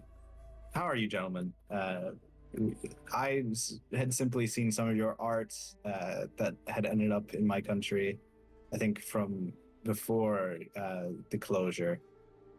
But I was curious to see more. You do? How old are these pieces? I believe from early 1700s. I would need to get that checked. The date was scratched out. Oh, that's most interesting. I did not know there was much Japanese art in Europe, in the West. Then you know something of our culture, then. I would keep it very light. A lot of what I've seen are beautiful gowns, or I do not know what the term would be here. Much like a dress, almost. I do not know how well that would translate. No, it matters not. I do appreciate that you've shown interest in the unique and distinct Japanese culture. It speaks much of your country. You come here to trade, then? I believe that trade is one aspect of it, but we also wanted to look at just growing relations. I know your country has been very shut off on purpose, which I completely respect. Would not want to interfere with, but I do believe that there could be ambitions from other European powers in the future to look towards Japan. We do not want Japan to fall under one nation, as at least from our estimations, Japan will be extremely abundant, resource-wise at least. We do not. And also No, we do not feel the Westerners. We are not the Qing. We have defeated them in the past as well, and any Western power that finds themselves on our shores would not face so weak an opponent as us. But they'd surely face defeat. There are so many of you, as we have seen recently, I suppose. Yes. I am more worried about your lack of a navy. That would be my main concern, as we do have patrol vessels, to be fair. They are not quite up to the European standards, but the Dutch have been generous enough to help us in some small ways with the current flotilla, though I think, as you can see in the harbor, they are not half the ships that the Dutch themselves sail. They protect the fishermen nonetheless. Yes, but they're also gorgeous. There's thank you. Of course. But you worry as to our navy. I'm worried just through sheer numbers that a European could invade, which I believe that Japan has the ability to stand up to Europeans. That cannot be denied, but I am still worried for at least how countries like the French will react when they see that England is taking steps towards the Qing. If you have not, the warlord Napoleon was defeated, though, was he not? Are the French not in a poor state? No, they are in a quite powerful state. They have returned to a king, much like the rest of Europe, and they are expressing a lot of ambitions in every region, it seems. Specifically in the Ottomans, which Middle Asia. I do not know the proper terminology, or at least what is in reference to your maps. But there are also ambitions in Europe in general, but also I am worried that his ambitions will spread to Asia as well in the future. That is worrying. Has you heard any direct... You must understand, I'm sure our friends here and the Dutch have made you aware that, to be frank, we are solely relying on those such as yourself for news. Have you heard anything specific? Are any powers like the British seeking to take action against the shogunate. Oh, I can have not speak to heard that. anything directly. Good. I have spoken to the British, and they have expressed a slight interest in trade with the shogunate, though they did not express any sort of imperial ambitions towards your fine land. I do bring word of their war with the Qing, which has now concluded with a British victory. We did hear the shogun has been made aware. We had traders from the self-described Great Maritime Empire of Oman who came to our shores and told us of what has happened. And can you confirm then what happened in Formosa is correct? The British have taken the island. Yes. The British have now controlled the island of Formosa, as well as a small treaty port in this along the coast of the Qing itself, and granted exclusive trading rights through this port that they control. It isn't like ours, which was generously granted to us by the emperor through the shogun, but taken by force. Yes. That is. We did not hear of that. It's Oh, quite yes. worrying indeed. The British have decided that they are going to force China to trade with them, whether China wishes to or not. That we did hear. Hopefully, though, we can convince the British to be much more conciliatory towards the shogunate than they are shown towards the Qing. Well, I believe with my relations that I can most likely prevent intervention directly with the shogun's power. As we said before, we do thank you for that, but we maintain our complete and total ability to stop any who would land on our shores, even though, again, you Westerners are so numerous. Yes. But we do thank you, and I will convey your words to the shogun, of course. I mean, in the sense that I bloodshed does not need to occur. I believe that we can find good relations without having to fight one another, and I hope so. I would hope that Japan would remain prosperous for as long as possible. Trade is much better for everyone, I think. You mean forever? Yes. Well, as with Europe, it always comes to blood. That is sadly, it seems to be forever a rule, and that's why I would rather prevent it now before it gets too much worse. Yes, we have experience with you Europeans bringing in your infighting here. You are not hey, hold on a second. Actually, you are not a Catholic, are you? I believe that's the term. Oh, God, no, heavens no. Oh, good. I'm Okay. not one of those idiots. No. I'm a Protestant. Oh, like that's the same as the Dutch, correct? Yes. Good. You are much more welcome here than the other sort. My heart calms. Oh God. Oh God, no. Those Catholics are ridiculous. They have no control over their land. You're telling me. It's just some man in a white cloak. Those damn Portuguese, they had the audacity to try and foment rebellion here in Kyushu. I mean, if it was not for our friends in the Netherlands here, who helped us quell that and push out those ill-doers, it would have gotten quite worse. But that is good to hear. I'll make note of that in my report to the Shogun and the Bakofu as well.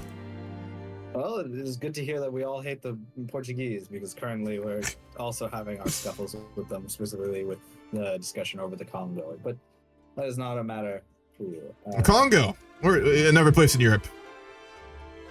No, this that is in in a Africa, different actually. continent. I see. Yeah.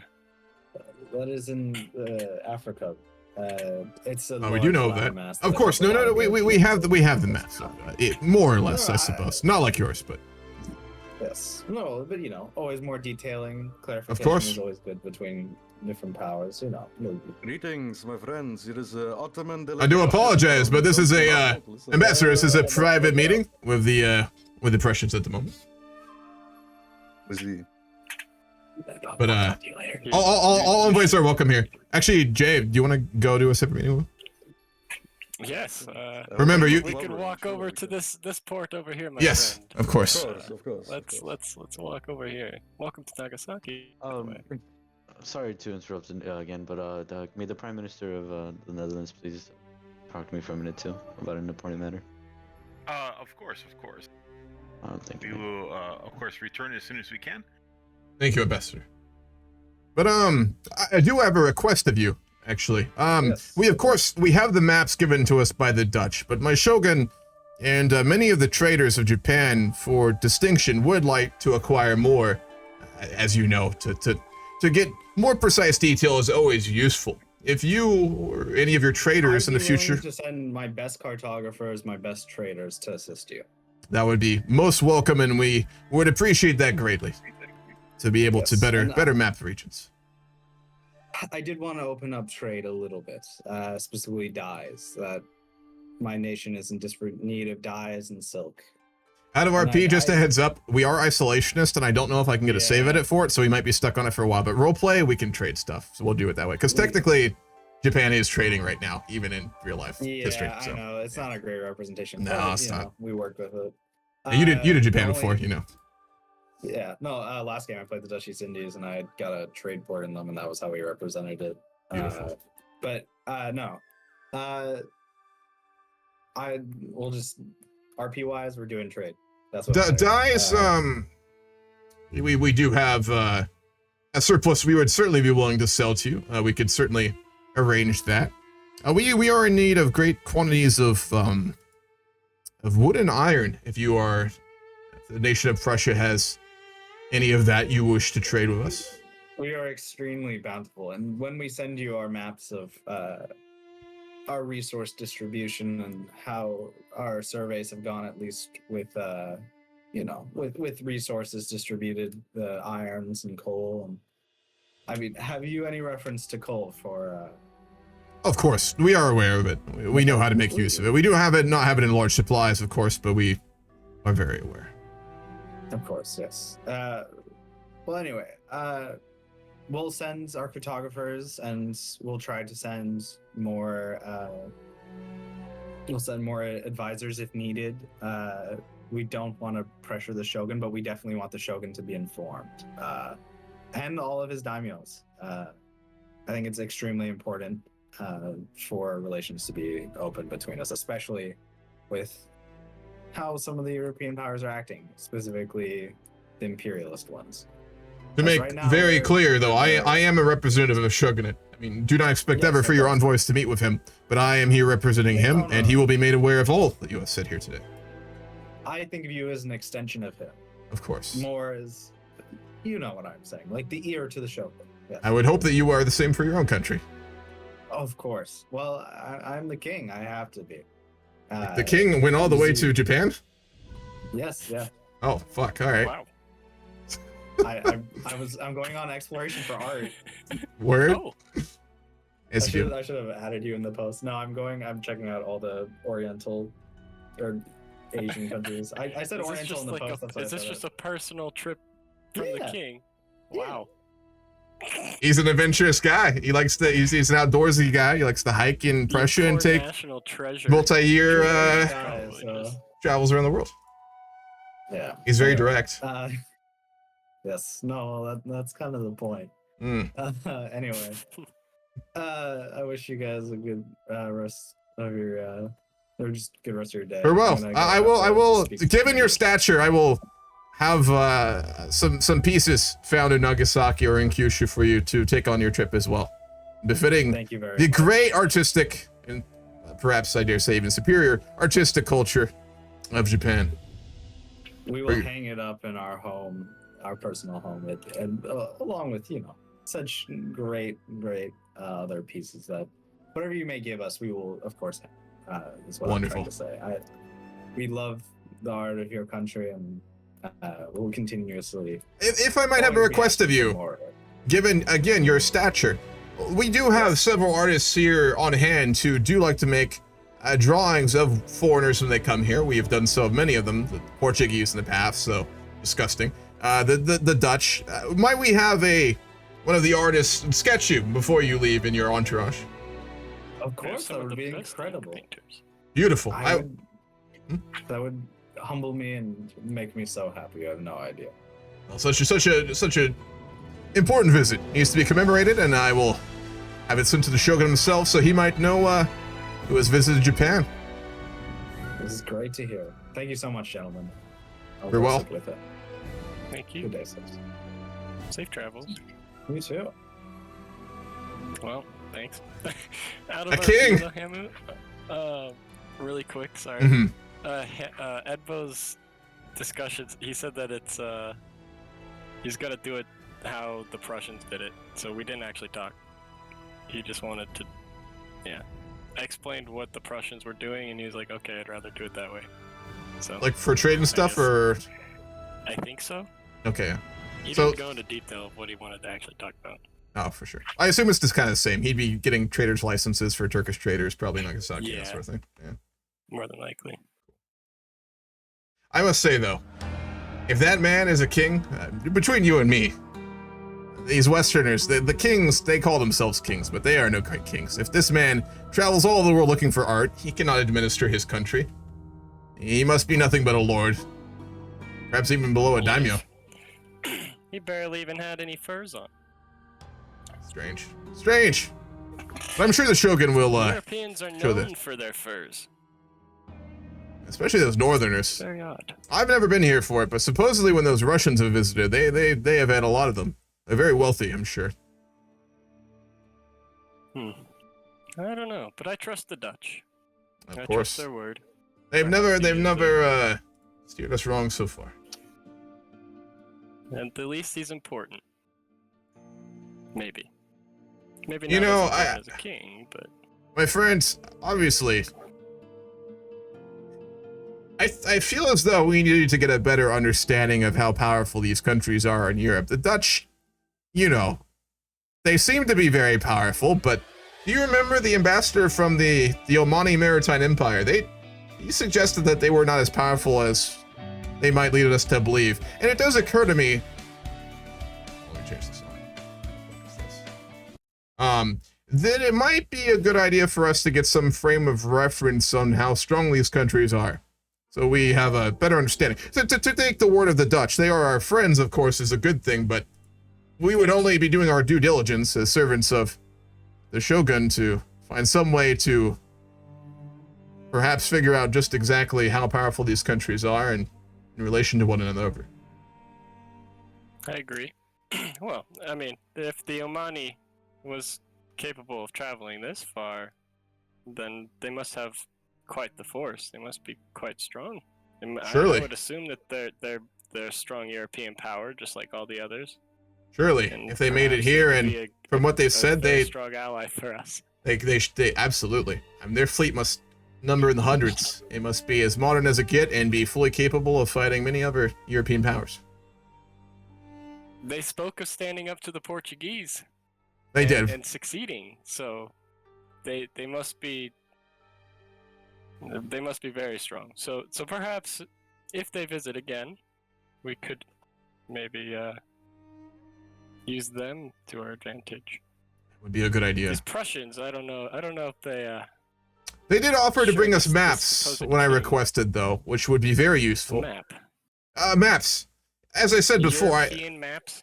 yes, I trust Japanese maps more than I trust Western European. of course, nothing is equal to our own, but the Dutch have given us some, yes. To get them from others and to be able to have some manner of cross-referencing might be a good idea. If they're the same, good. If they're different, well, Then they're wrong. then we don't know anything, which could be a bit of a problem.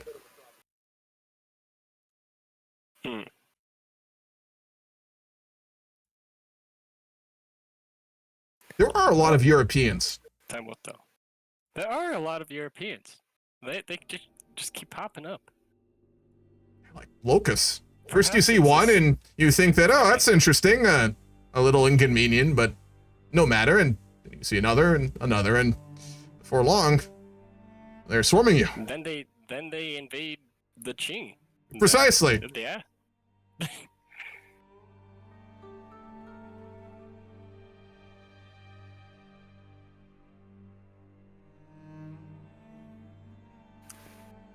Our economy is so fucking weak. Well, would you like us to attempt to send a vessel to a European to a European nation? I mean, we could try. You want to talk at this point? We should probably talk again with the Shogun and the with the Mizuno, because like a lot has been happening. True. Just trying to think about how they would react at this point. Travel to Edo. Because like my character, the Shogun is, dude, his ego is fucking huge. He's very arrogant. Historically, he was very arrogant too, and like, but the Qing would be a pretty big deal. So it's kind of like, oof. I feel like they kind of have to take it seriously. Yeah, I feel like my guy would be pushing for you to. Oh, very much so. To take the maps, yeah. Look at the maps. But he's a pig-headed old fuck, so that'll be a bit difficult. All right.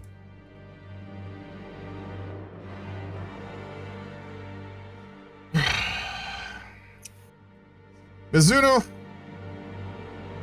Yes. Yes. I've been speaking with my son. He has correspondence from you, Nagasaki, of these Westerners, and I have heard the news of Formosa and the defeat of the Qing. Yes. It's quite worrying. I think perhaps we need to reconsider our focus inwards entirely. It is important that we maintain our focus on providing relief to the people, to the common folk, but I could not have imagined something like this. Not in my time.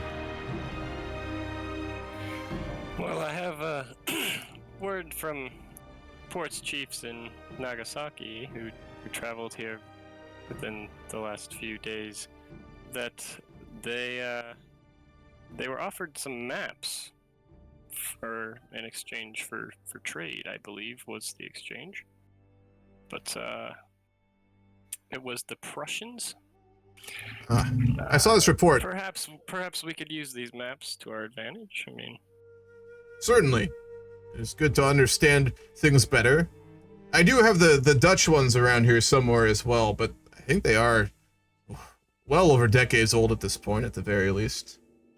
Updated maps would help us understand the current power balance within the world, at the least, if they're accurate. And I believe with the West's technological advancements in sea travel and maritime capabilities, then I think that they would have pretty up-to-date maps.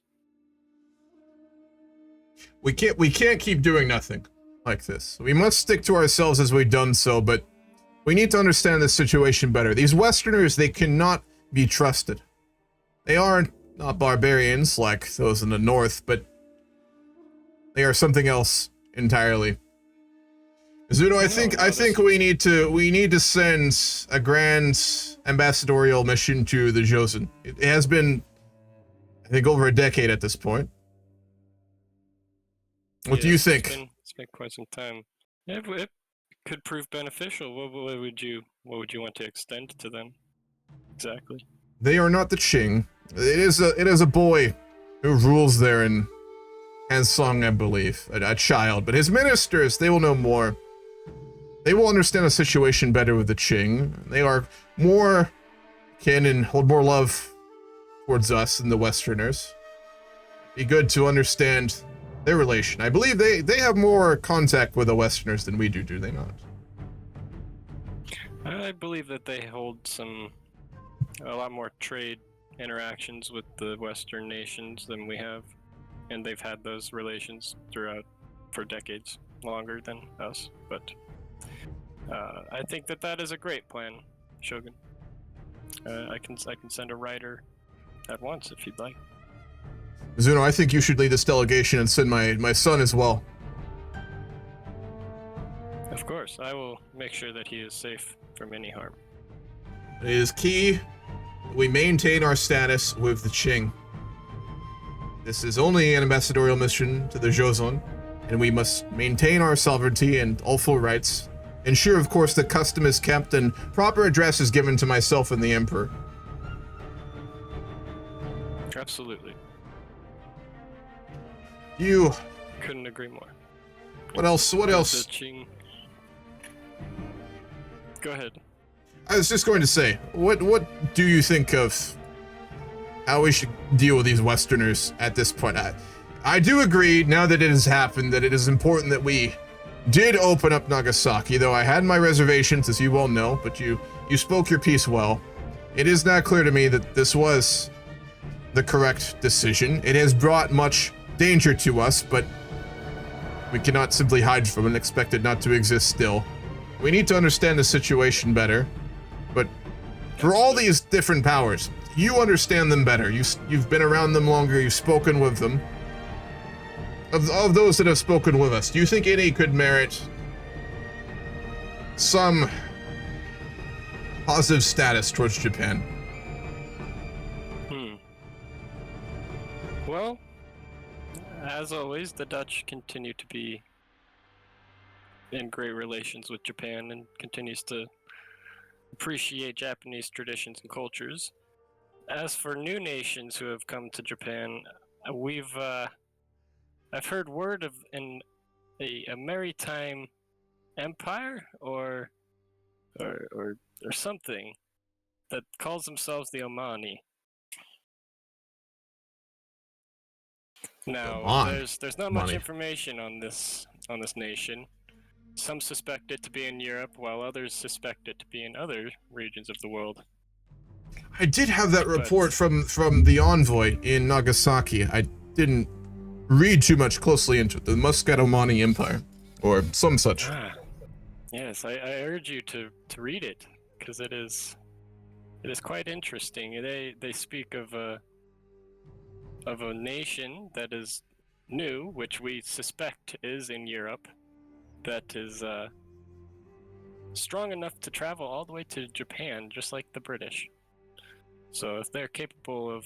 They also spoke of defeating the Portuguese also. So, anyone who would fight those cursed people, we're automatically, certainly not a friend of Japan, but one in a good light. You think we should reach out then with or I suppose continue to speak with the Omani over the others?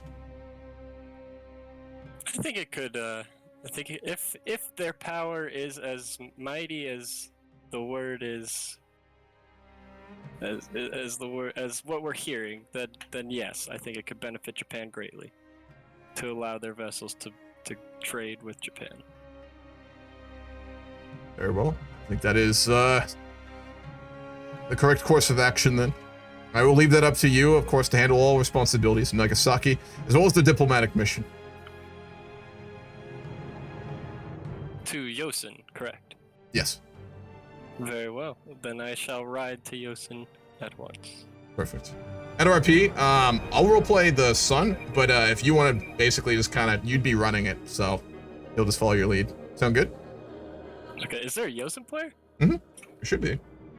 Emmy Foss, I think, is playing Joseon. Should be. They're here today. Yep.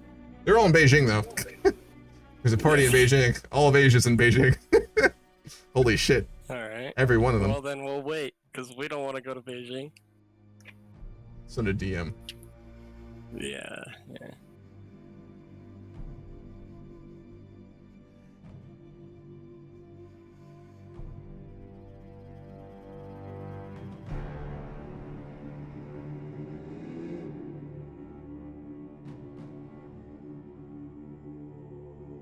There's a name for what this is, I forget it. Basically, like these giant diplomatic missions between Korea and Japan this time period, it was a really big deal. So what's up, Greg? Good to see you. It was like a really big formal thing, and it cost a ton of money, and it was all about prestige and like basically outshining the other person. Here's a follow Malode. These diplomatic missions, because Japan didn't just like have ambassadors sent casually, like it was a really big deal. Like the only country for the last couple hundred years we've sent like really proper ambassadorial missions to is Korea, and they're a really big deal. Then we'll have like an entourage of 50 people. No. Like hundreds. Flowers and okay, hundreds. Yeah, they were big. They were huge. Fucking instruments, whatever we got, everything we got. They were so big and so extravagant. Like it was like one of the reasons they weren't common is because it cost so much. Like many of the shoguns didn't want to do it for the cost. So it's a very, very overdramatic. Oh, we could take some money from the other shoguns. It's fine. Oh, we've got a lot of money coming in from Hokkaido. Well, that's for certain.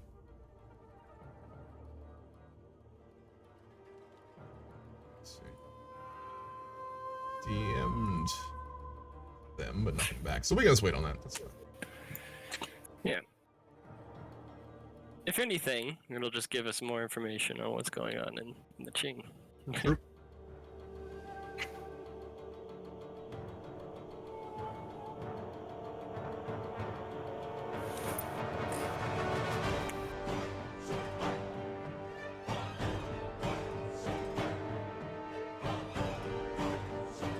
I'm gonna go to Iron Frame buildings now. I want to go really slow at the start to represent the Tenpo era, by the way, folks.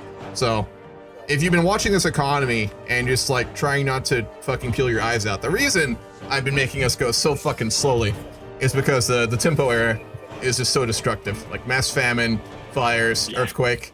I didn't think that really rushing construction would make sense, so, you know. Yeah. How can people construct things if they're starving? Yep. 38 and 39 is when like the famine kind of like stops. So in this time period right now in Japan, the reforms and then just like obviously the heavy rains that caused the famine would have been dissipating and people would be starting to recover now. So we'd be coming out of the really dark period that we were in there for at this point, almost a decade.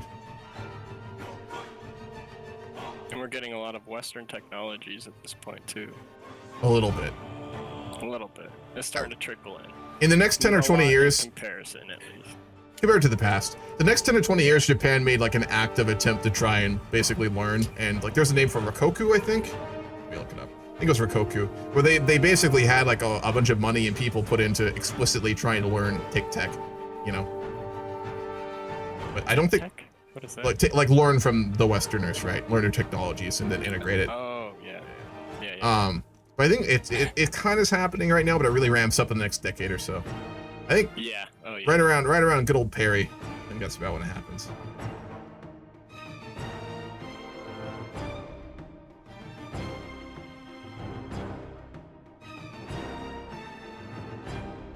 All right, we're gonna start to run a deficit. Our treasury is full of 3 million in reserves, so I'm gonna run a bit of a deficit to start to build again. We'd, I think, have a bit of a building boom happening now because we'd have a population that's properly growing. People aren't starving to death, and they can actually start to expand again. So we are going to properly build an economy. Yay! I know. The glorious wisdom of the Emperor brought us through the rainstorm. Heavenly guidance. It's the royal blood.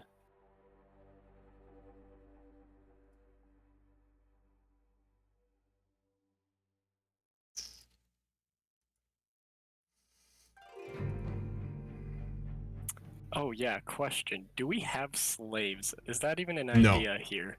I don't think so. Yeah. It's like it's feudal, so like basically pseudo serfdom, but explicit slavery, no. Yeah, that's what I thought. Like we have servitude, kind of, right? Like it's servants and stuff like that. Yeah, but it's more like a class system rather than like slavery, you know? Like there is a difference. Right, yeah. Fair. It's not as extreme as like India, but it still is a class system. And it's not like explicit slavery. Even our laws shows that. Like we have serfdom for land reform, but we don't have any slavery. Yeah, because when the Amani were here, then they were like, oh, we ended the slave trade. Would we even really have a conception for that? What is that merchandise? Yeah, I was like, what is that merchandise? There would have been some in Indonesia when like the prior to the Dutch, I would think, but nowadays I don't know. And there's obviously types of pseudo slavery in Asia, but like explicitly, yeah, I don't know. See if any countries have it in Asia. Same as dead slavery, not really the same thing. Same with Daimyos. It wouldn't be like the slave trade properly. Maybe the Philippines and the Spanish. Yeah, the Philippines have the slave trade, so we'd probably maybe have heard about it. Gotcha. Ish. But that's really just kind of a Spanish thing, and we don't really interact with the Spanish anyway. No, we fucking hate them because them and the Portuguese, like Yeah. we view jointly They're as, the you know, same. yeah. Yeah. They speak the same language, more or less. And at one point when we were dealing with them, they were like united. We got currency standards, hell yeah. We actually have a centralized currency and tariffs now on trade, which is coming out of Edo and with the Shogun. So Yes. Good to hear. The reforms are coming along nicely.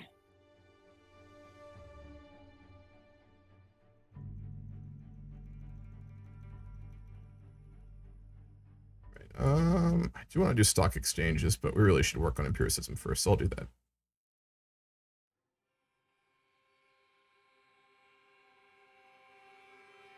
Text got reworked again too.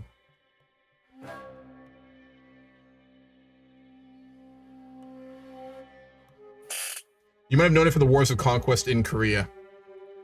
Did Korea have a slave system? I didn't think they did. Did the Japanese enslave the Koreans? I didn't think so. No, weren't the Spanish involved in that war? Is that what it was, degenerate?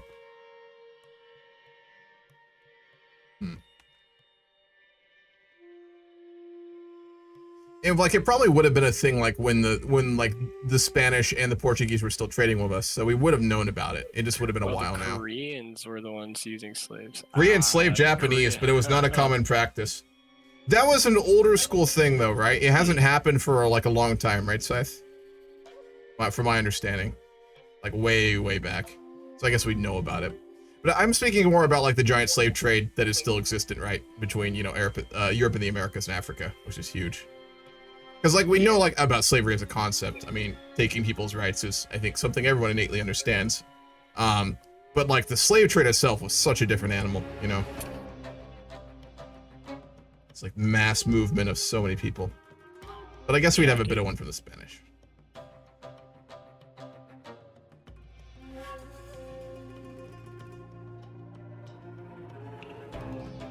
Wood. Beautiful.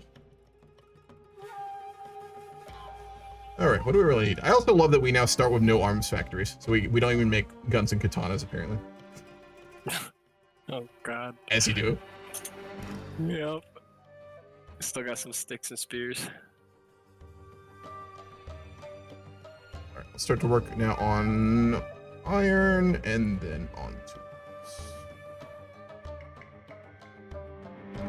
We make tools, but we don't have that.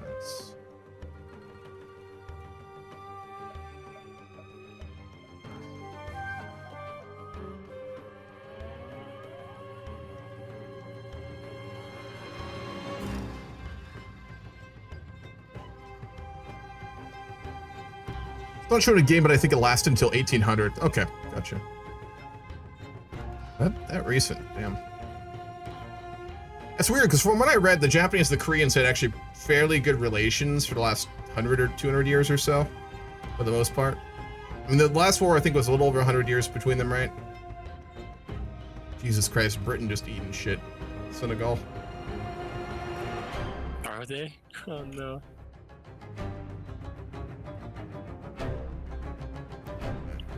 Allergies kill me today.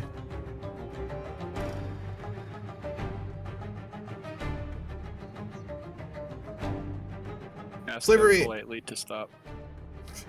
Slavery existed in Korea until 1894. Gotcha. Huh. What is the thing there? But I wouldn't imagine it would have been a really big thing, right? Compared to like European powers, I would imagine. I'm completely wrong. Was it, yeah, like, was it the African slave trade, or was it, like, were they enslaving their own people, or Japanese people? But I did get left on red by the Korean player. We could jump in that VC and see if, Okay. Alright, I'm gonna go hop in there and see if he has a minute. If they have a minute. Me and co-op is really just the... Yo, Korea, you free? Who is this? Oh, it's Japan? Yeah. Yes, Or hold at some on. point. No, just take your time, but I'd say a DM, whenever you have time. Diplomatic meeting, if you are up for it. Oh, yeah, sure. We're in the Japanese channel? Yeah, but we sent like one of those giant delegations to you, so. Okay. There's a name for it, which I forget. Yep. So I don't think I don't think there's anything important going on in the Qing fort Yeah. until the second barbarian incident. So There we go. Probably more like feudal serf and peasant system than full-blown commercial slavery. Wasn't faceless. That's what I figured. I wouldn't imagine it would have been full-blown slavery. yes, hello. The representative of the Joseon court is here. So out of role play, this is like one of those really big delegations, probably 300-400 courtiers, have been sent on a diplomatic mission led by the senior Roju of Japan, one of the Shogun's advisors, and his son. So led by Jay. Oh, okay, they're coming to Korea. Yes. Okay. Greetings. Greetings. We welcome the representatives of the Shogun to the royal court in Hansong. How can we assist you?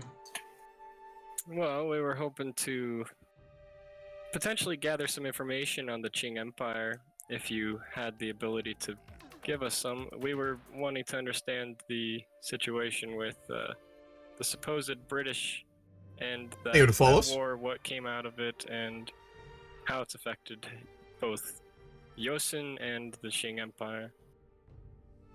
Well, the royal court has been in close discussions with their counterparts in Beijing. We've spoken quite frequently with the Daogong Emperor. The war was mostly a dispute caused by several local governors regarding the smuggling of the drug opium into Chinese borders. Such actions escalated into a conflict with the British that unfortunately resulted in a defeat of the Qing Empire as well as the Joseon expeditionary forces that we dispatched to assist them. And to be frank, the empire is not in a good state right now, but I do not think anyone in the court in Beijing will be telling that to the emperor directly. When the truce with the British expires, there may be some sort of attempt at negotiation or some sort of demand to once again deal with the opium trade, but such matters are currently confidential between the imperial court of the Qing right now. We can't really speak much of it. I see. And what did the British Empire, or well, what did the Western Europeans gain from this? They took a port. Sorry, they constructed a trade. They gained the right to construct a trading post on the island of Hong Kong, off the coast of Guangzhou in the south. They have occupied the imperial province of Taiwan, and they have demanded an egregious amount of reparations in silver from not only the court in Beijing, but also the royal court in Hansong as well. They are taking money from you as well. Is this the case of all the other tributary states of the Qing?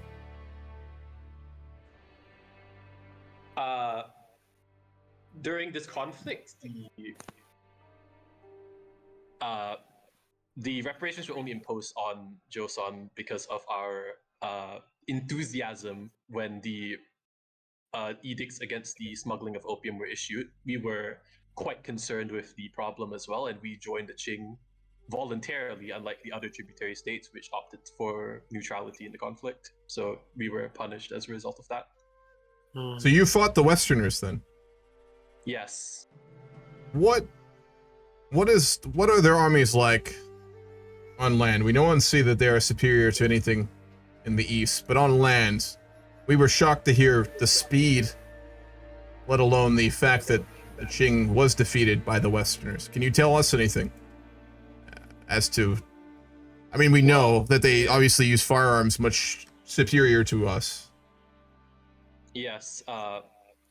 During the conflict, we noted that the majority of their attacks were conducted via the sea, of course, because, well, they come from beyond the seas in their black ships.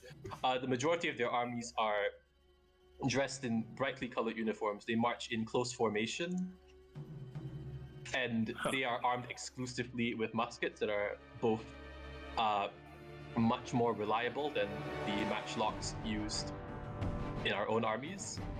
How many men are we talking? Like 20 rifles, maybe 30? How many men are we talking? Not everybody could have a rifle. I mean, that's just not possible. No, apart from their cavalry, which are armed with sabers and occasionally spears, I think it is safe to say that almost every infantryman in their armies have a musket of some sort, and those muskets are far superior to any gunpowder weapons that we have.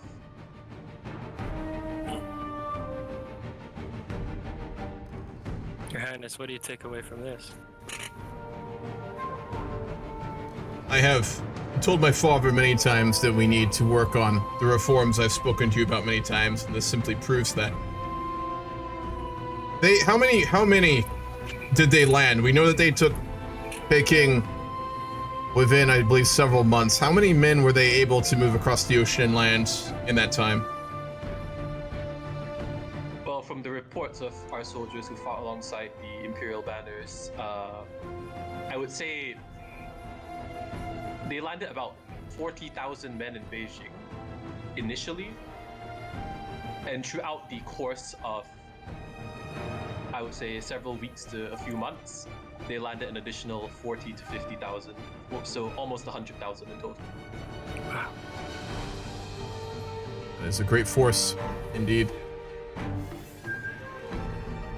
They traveled all that way. And even though the armies of the Emperor outnumbered them almost 10 to 1 in many cases, they were still defeated.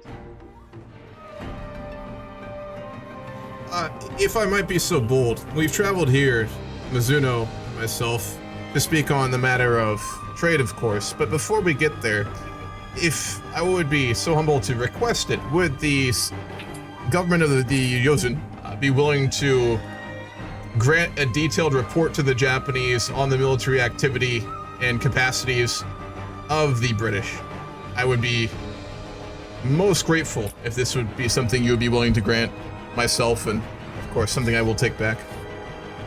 Yes, while the Emperor does not wish for this knowledge to spread for fear of causing panic among the people, we can confidentially provide these documents to the leadership of the Shogunate.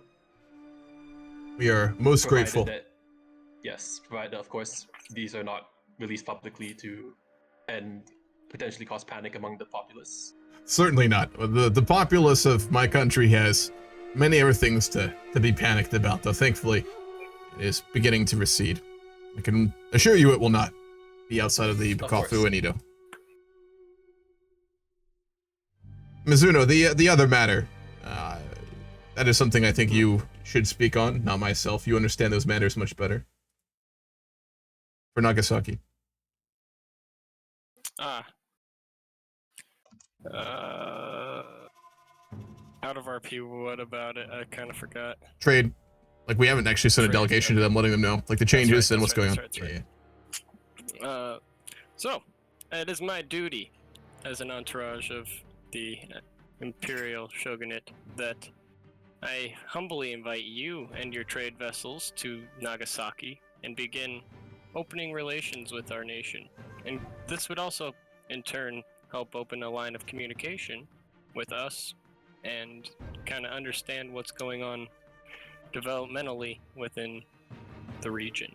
If you are interested, if your royal family would be interested. To clarify on the legalese of it, Tsushima is no longer allowed to continue the trade it has done so far with your country for quite some time. The clan there no longer has rights. All matters of trade are centralized underneath the Bukofu and the Shogun, and Nagasaki will be the sole place for trade, of which your country is most welcome, of course. Yes, if Tsushima is no longer open, then we can issue an edict to have our vessels dock at Nagasaki to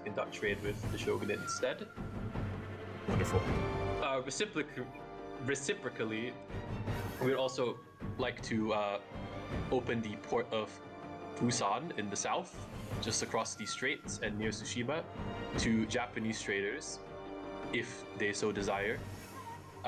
This is a privilege that we have, that we will only grant to Japan and not any other power, as we are currently similarly practicing a policy of isolationism in an effort to protect our nation from both opium and Christianity. It is a dangerous affair entirely. I am a very devout man myself, as are many in Japan, and the scourge of Christian hereticism. We must be very on guard for such things. Yes, your nation has long experience with dealing with that problem. And the Westerners, they will push it upon us if we are not careful. I know you have not experienced it as we have, but I don't think I need to tell you about the danger of the Westerners, but when it comes to religion, it is a weapon they wield effectively. You need to be very mindful of it. I do apologize for my outburst. It is just a matter I feel very strongly on. And we do thank you. No, we completely understand after the horrors of the first Opium War that we fought against them. I think that, my father will not say it explicitly. He is a very proud man, but one day I will be Shogun myself, and Mizuno will be as he is now. I do feel that in the future it is important.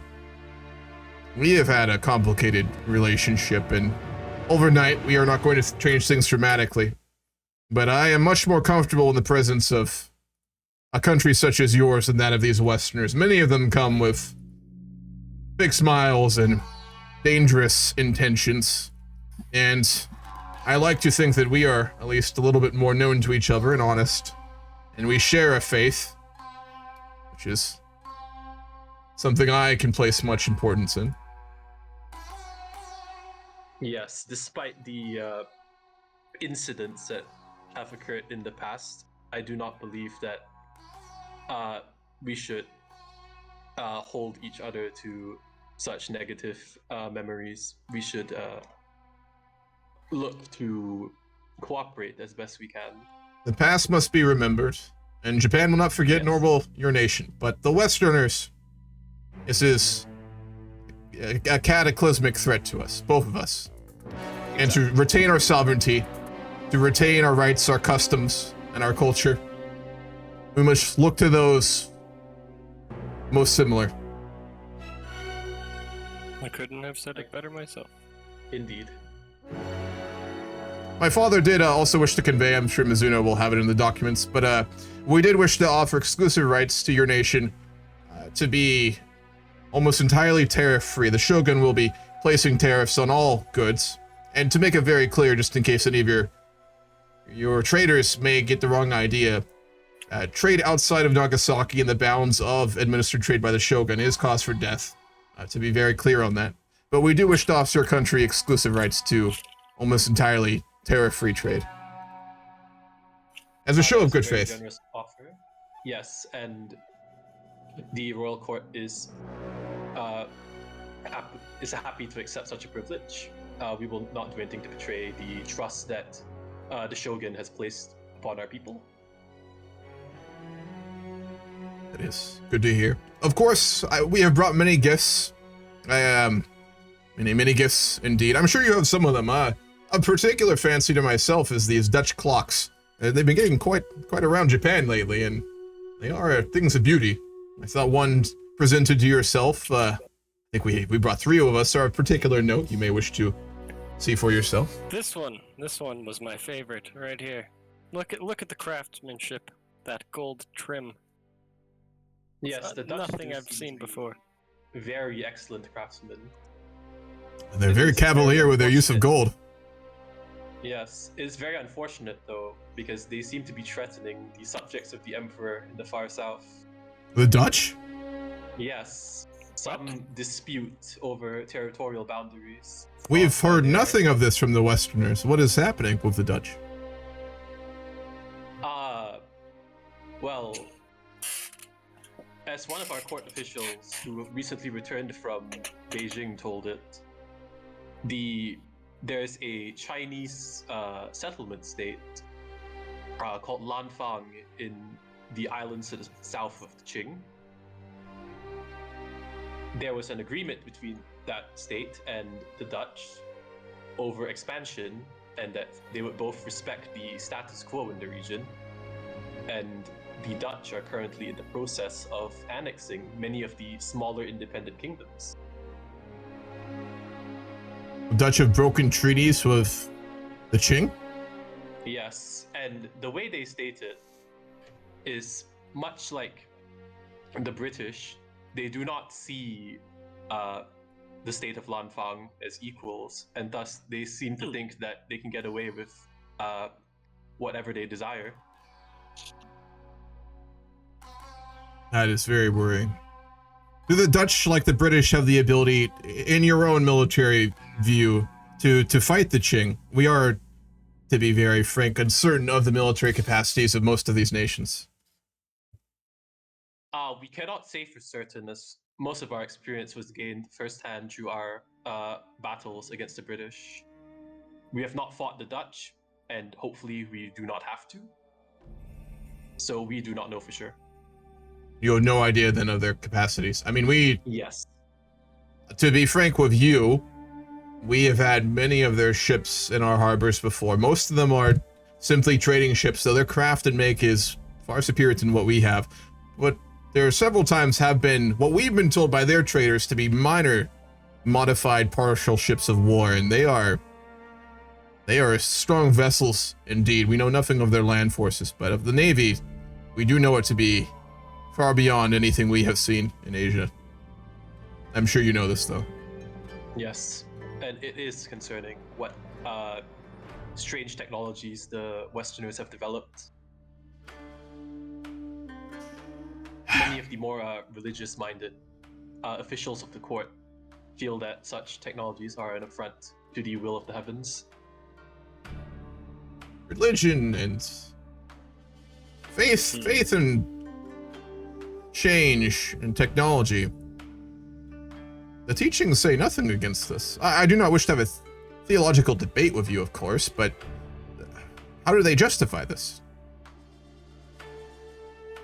Well, as you may know, the Confucian worldview is a very rigid one. The social structures are set in place to ensure the unity and the unity of the nation and its security, and to ensure that all people know their place. They believe that some of these technologies, like for example, the musket, we all know that the musket can kill a man in armor if aimed right. They believe that if such powerful weapons as the ones used by the British were to spread, they could allow the peasantry to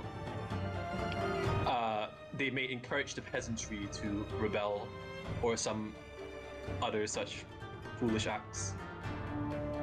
An interesting thought. Personally, speaking as someone not so close-minded, I do not think such an act will ever be possible. Simply because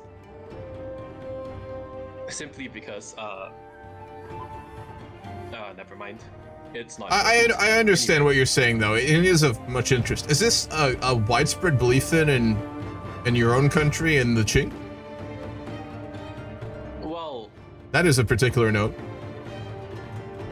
Or is this just more a fad? Such a view is in a minority for those officials who fought against the British. We understand that perhaps to defeat the barbarians, we must perhaps use some of their technology against them. You must become a barbarian to destroy a barbarian? Well, hold on now. I don't think we need to go quite that far. But using what a barbarian events, that is different. Yes. Put it this way.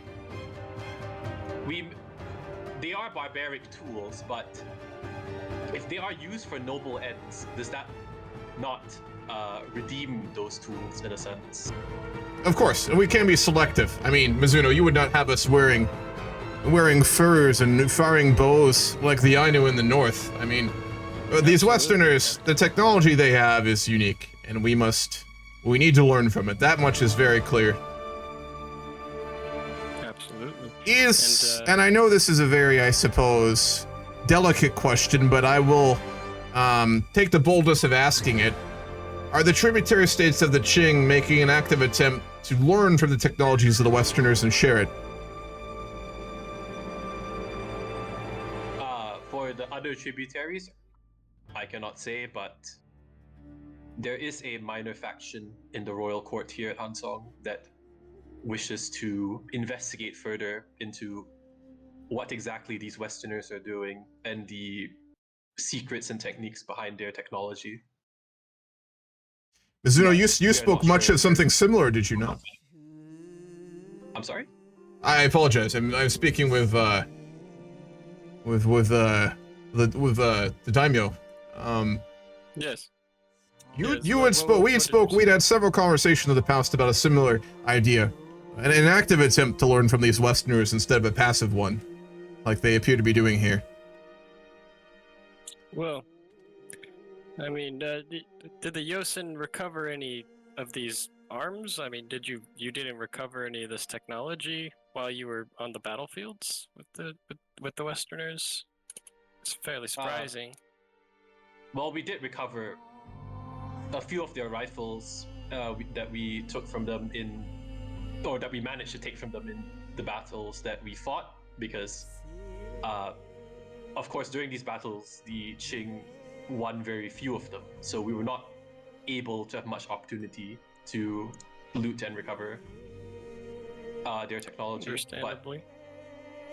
But what we have taken is currently being investigated by our gunsmiths in the city.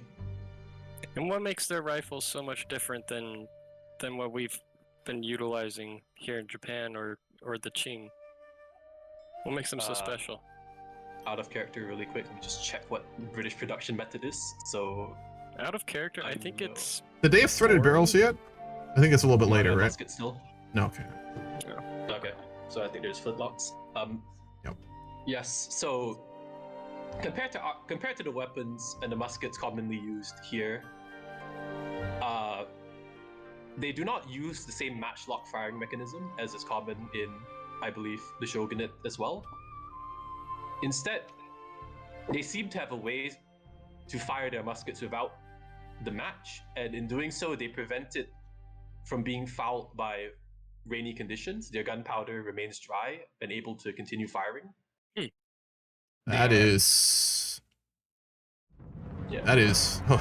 dramatic. Their muskets are generally of a longer length, and I believe that allows them to have far superior range.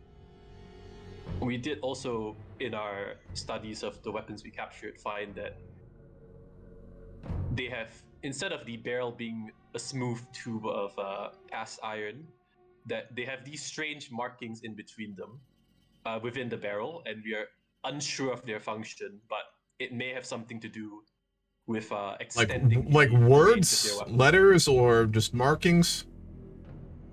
Perhaps identifying marks. I think the best way to describe it is, imagine if you were digging a circular hole or like a tube-shaped hole into the ground, and as you dug, you created sort of pillars to support the tube as you went further in. I think they may have some sort of support or stabilizing function that allows their shot to more accurately hit its target. I am no inventor, nor scientist or innovator, but there are smarter men than us who are capable of, I'm sure, discerning how this functions. To put it very frankly to you, what would it take for Japan to get their hands on one of these? You said you had several.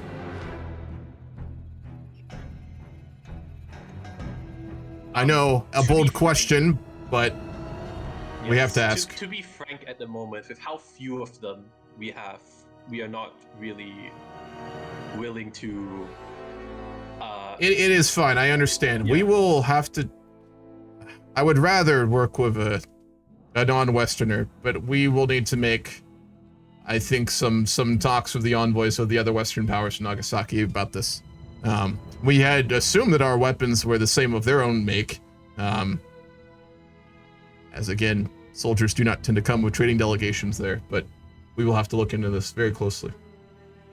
Yes, if we do acquire a larger surplus, we will send them to you, but that is, of course, dependent on Understandable. whether or not we are able to acquire these given the closed state of the country. We will need to look into this. I do thank you for making us aware, as this is news Hana would very much like to hear. I'm sure. Well, we have researchers been able to replicate it at all really quick.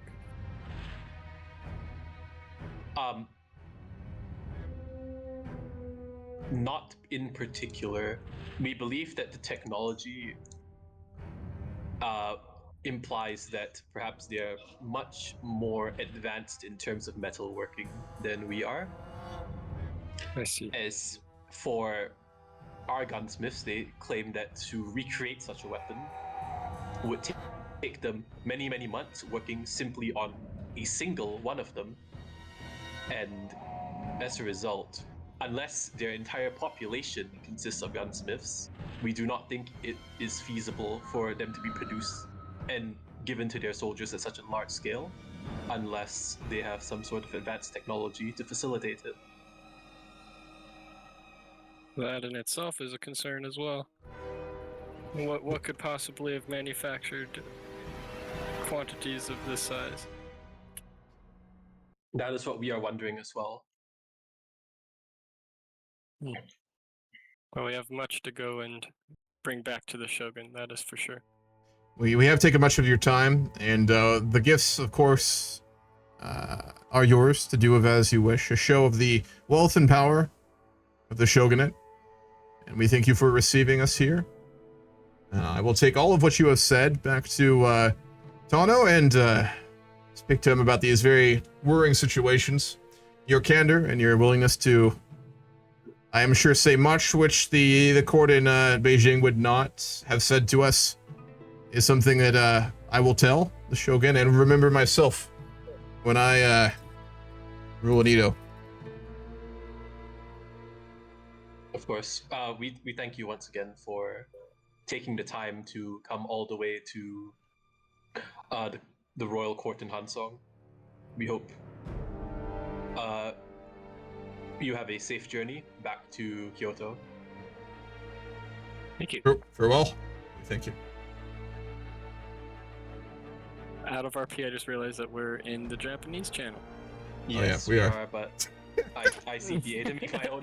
I will see myself out of Japan. Farewell. Yes.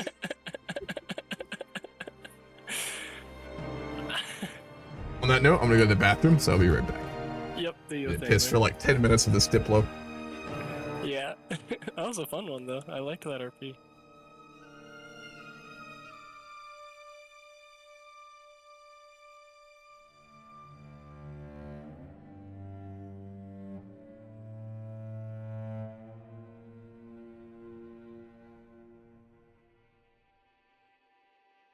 Dun, dun, dun, dun.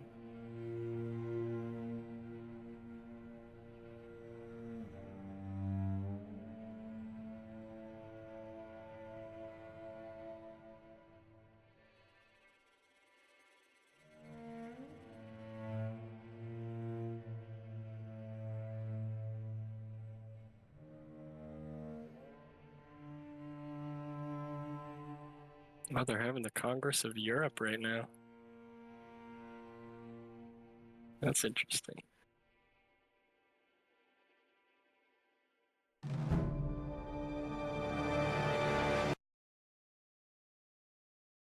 Pretty much everybody's there but Beijing and Venezuela and us.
I hope the Dutch tell us about the Council of Europe.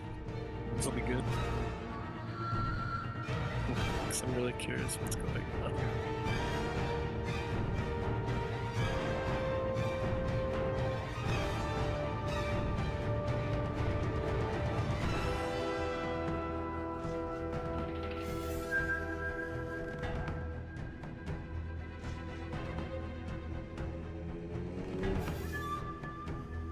On right now.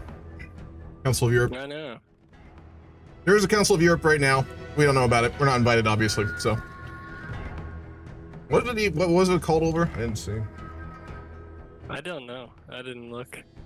I just noticed that they were all in the VC there. We have a name normally, but it doesn't this time.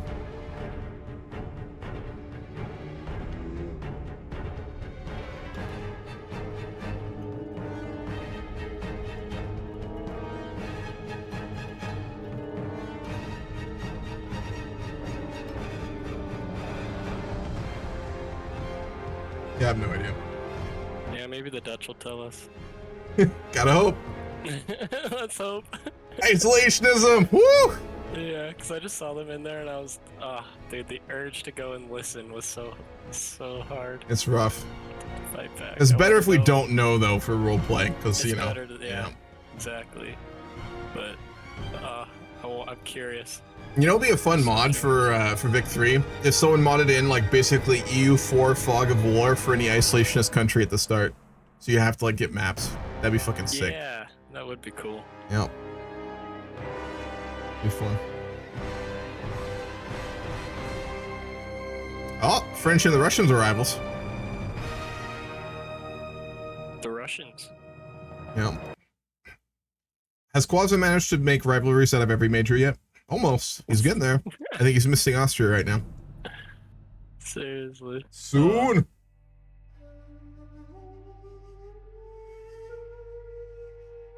Wait, is he Napoleon? The third. Oh.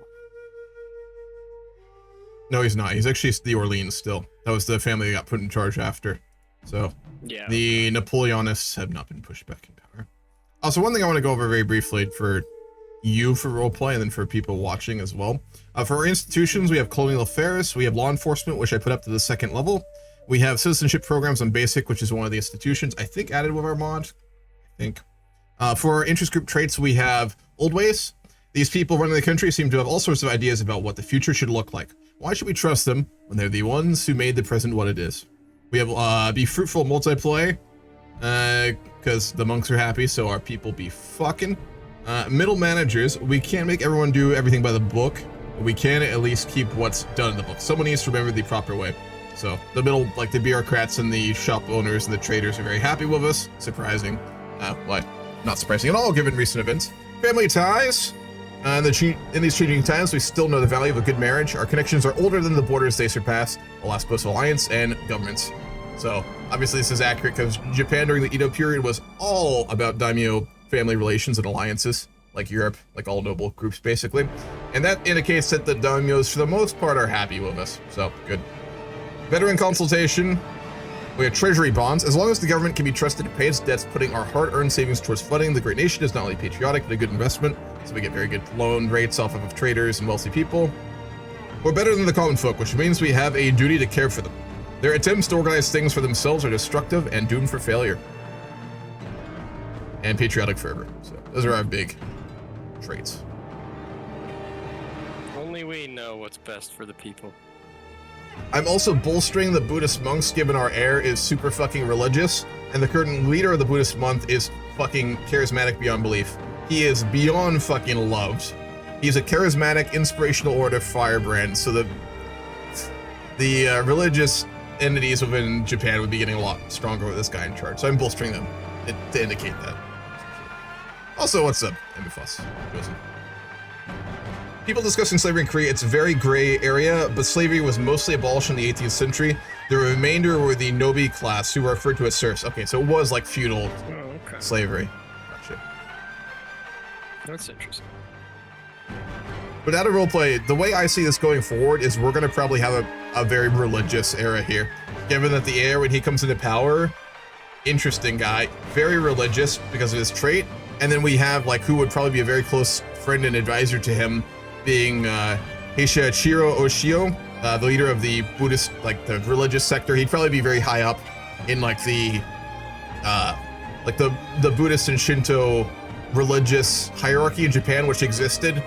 Buddhism and religion was centralized into basically like a court system that didn't have a ton of power, but did exist. It was more in Kyoto, I believe, and underneath the emperor, but it did exist. So they'd be getting a lot more powerful,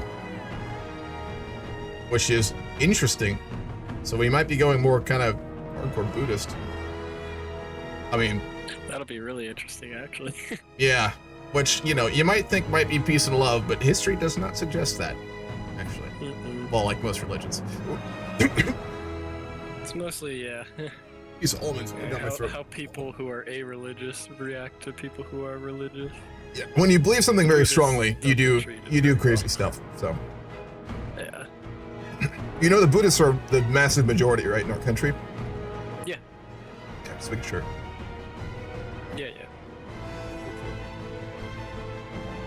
Just checking. It's like the one thing we have in common with the Qing. True. Oh, yeah.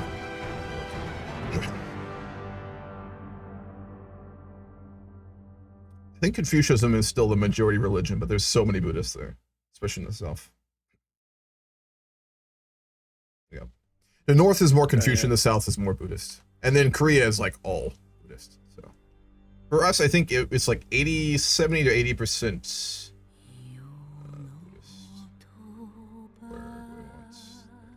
Did we start as Buddhist? Oh yeah.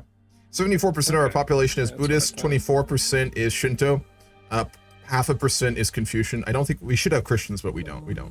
There are still thousands in Kyushu at this point, but very minor. Does victory or this mod have events of the rise of Shinto in the state religion? I don't think so, IMC. I don't believe so. The flavor events for a lot of Vic mods are still very early on. We only have a couple. This will be on YouTube, yes. I don't know if I'll make fully edited videos. They'll be on the VOD channel. I may make edited videos. We'll see. We're going to be on speed 1 for a while as well. I don't remember why. They said why, but I don't remember. So, be very slow. I think they wanted to give people more time to play out stuff. So that, like, you weren't in another person's country for a month. Fair. Makes sense.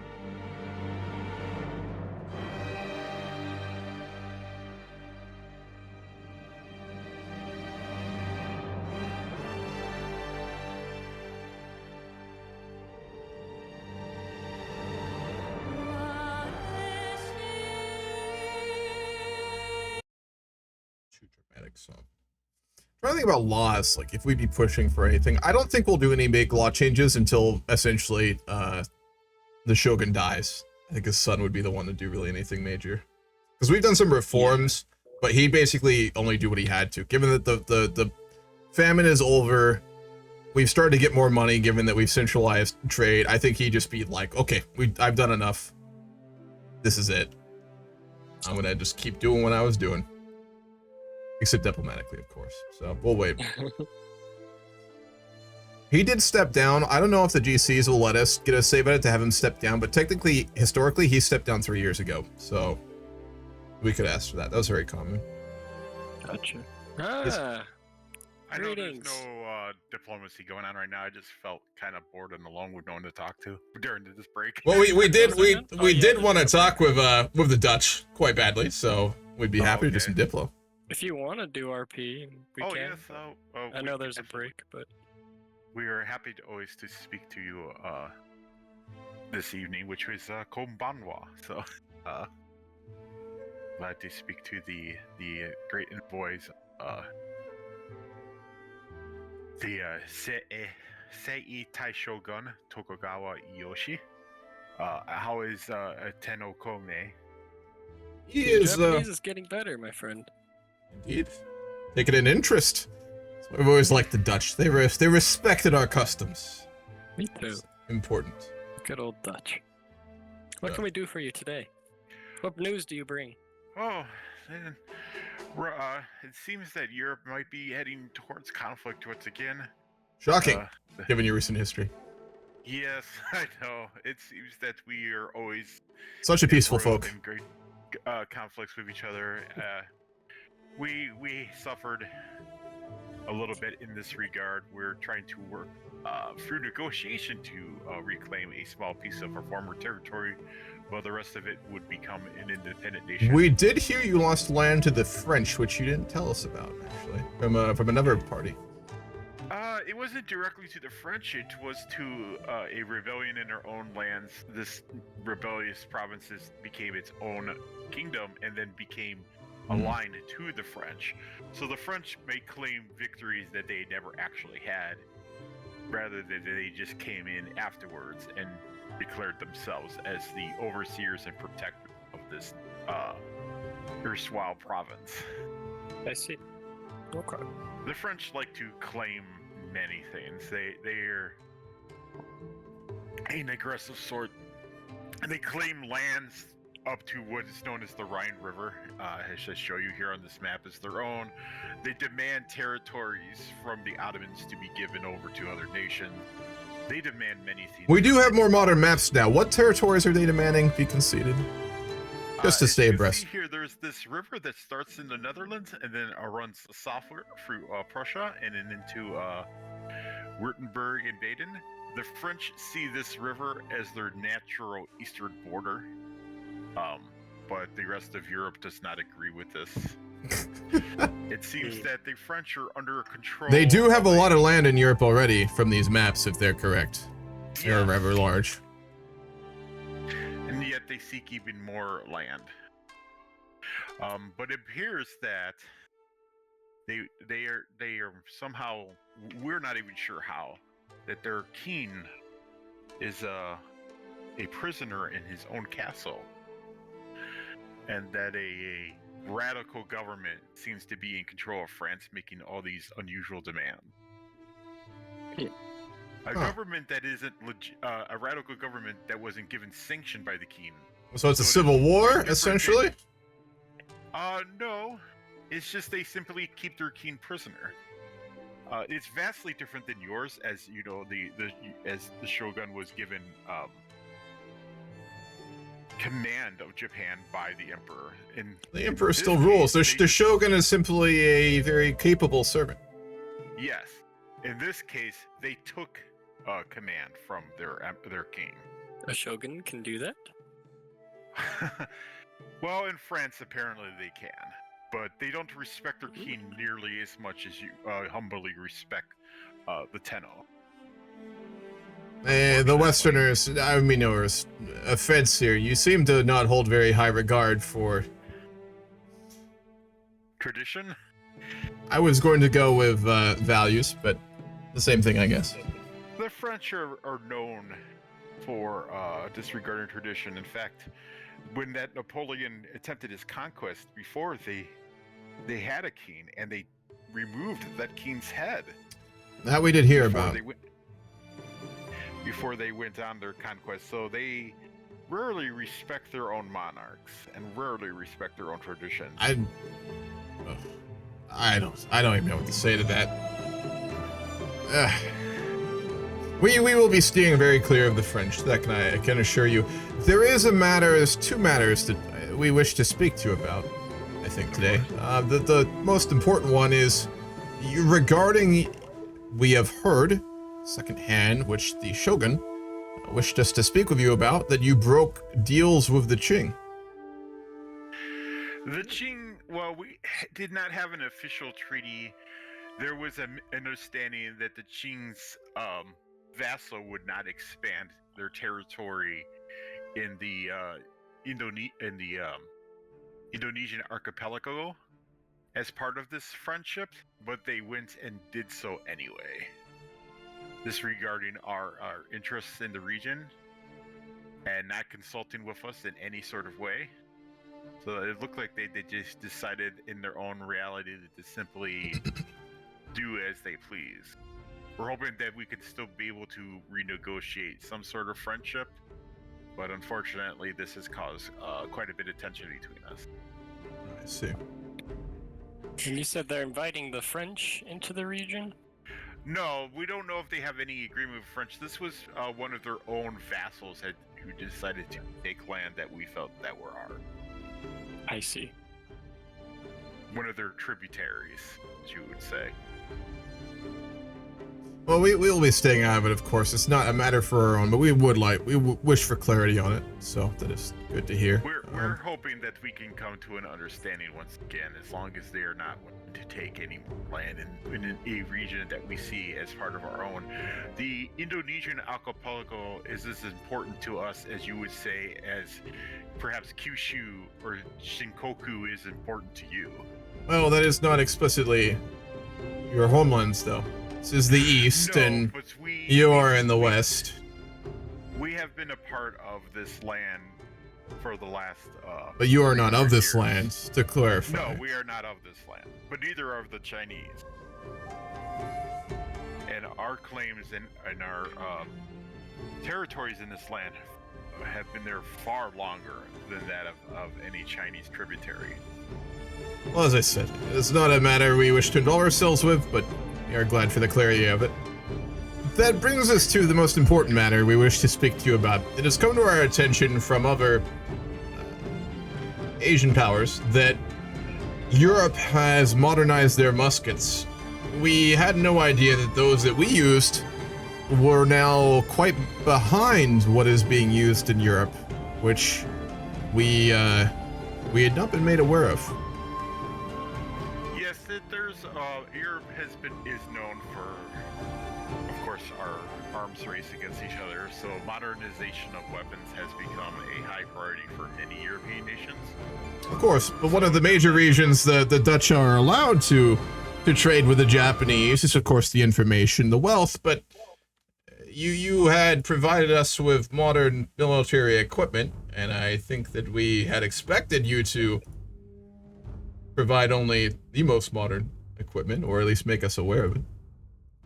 Well, we'll be willing to trade with the most modern equipment that we have. Oh, you mean you do not have access to the guns that the British do? We would have to check to make with the British, but we may have access to similar guns. Another nation that actually has an excellent arms industry. I understand, but these changes we've been made aware of is that that these new guns, they fire in rain, and they have markings in the barrel that makes them more accurate. Do your guns have these? Not yet. We are currently working on a similar design ourselves. I see. So the British have outpaced all of Europe then in military technology. The British are the greatest power in Europe. They are to us almost as if what the Qing is to you. I see. That is why they destroyed the Qing. Yes, they are probably the greatest power upon the whole of the earth. That is very worrying. That even you do not have these new guns. Are you attempting to secure them, I assume? Yes, we are currently working to develop a similar technology ourselves, and if we develop that, we will be happy to share it with you. That is very good to hear. If these British ever seek to come upon the holy land of Japan itself, then we must use all manner of weapon capable for our warriors to push them back into the ocean. We will not follow the Qing into disrepair and dishonor. I will be happy to speak to the British on your behalf. The Shogun is very clear that we do not wish to dialogue with the British unless we are forced into one. I see. Very well. I shall, of course, respect your wishes. And the same of the French, but I mean, I don't think we need to tell you, given your opinions of them. Yes, the French, they're difficult to understand. Both of those nations we have heard nothing but dangerous things from the other Westerners, including yourself, so it's a case at best to leave them to their own devices, I think. Indeed it is. Well, we are glad for the clarity, and suppose, very concerned about the weapons issue on our own part, but on your account too. Yes, fortunately, the British are rather friendly towards us, so we don't fear any direct intervention from them. And we will continue to at least continue our own dialogue with them as far as our own domestic affairs in Europe. Of course, we will not interfere in your decisions on who you wish to speak with, as we fully respect the sovereignty of your fine land. Of course. So, as if we could come up with any new news, we will be happy to return. If we have any ambassadors from Europe who are also interested, we will bring them. I know you already had open dialogue with the Kingdom of Prussia. We have very fruitful talks too.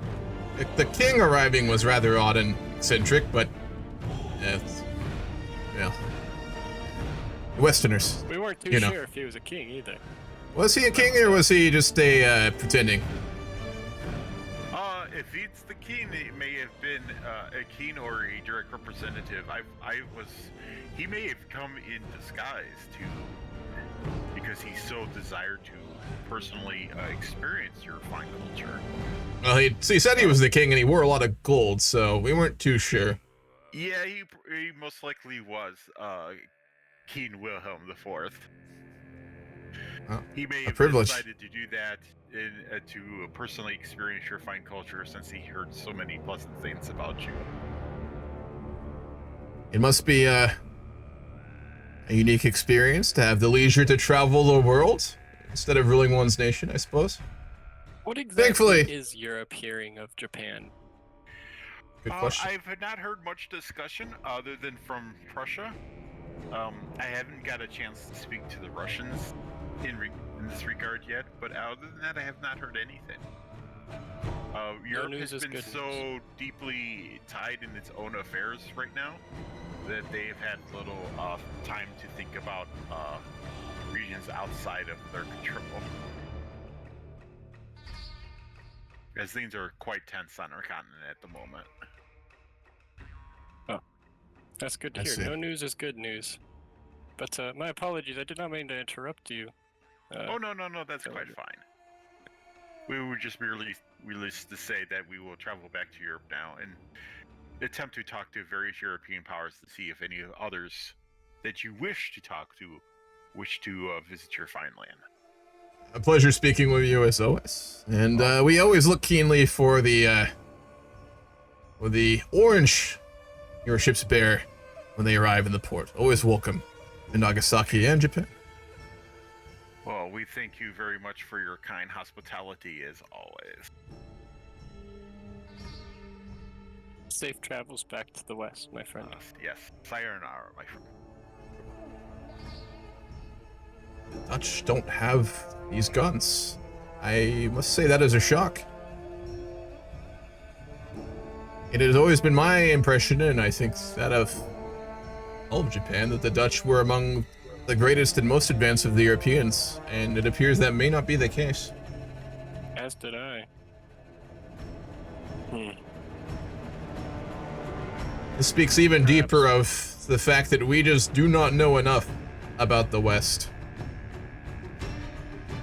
It is as if when you go to get a boil tendon or some minor injury and to get healing and find that there is much more that must be done. I fear that is what we have found by the Shogun's choice to put up Nagasaki. A good thing overall, but a problematic one.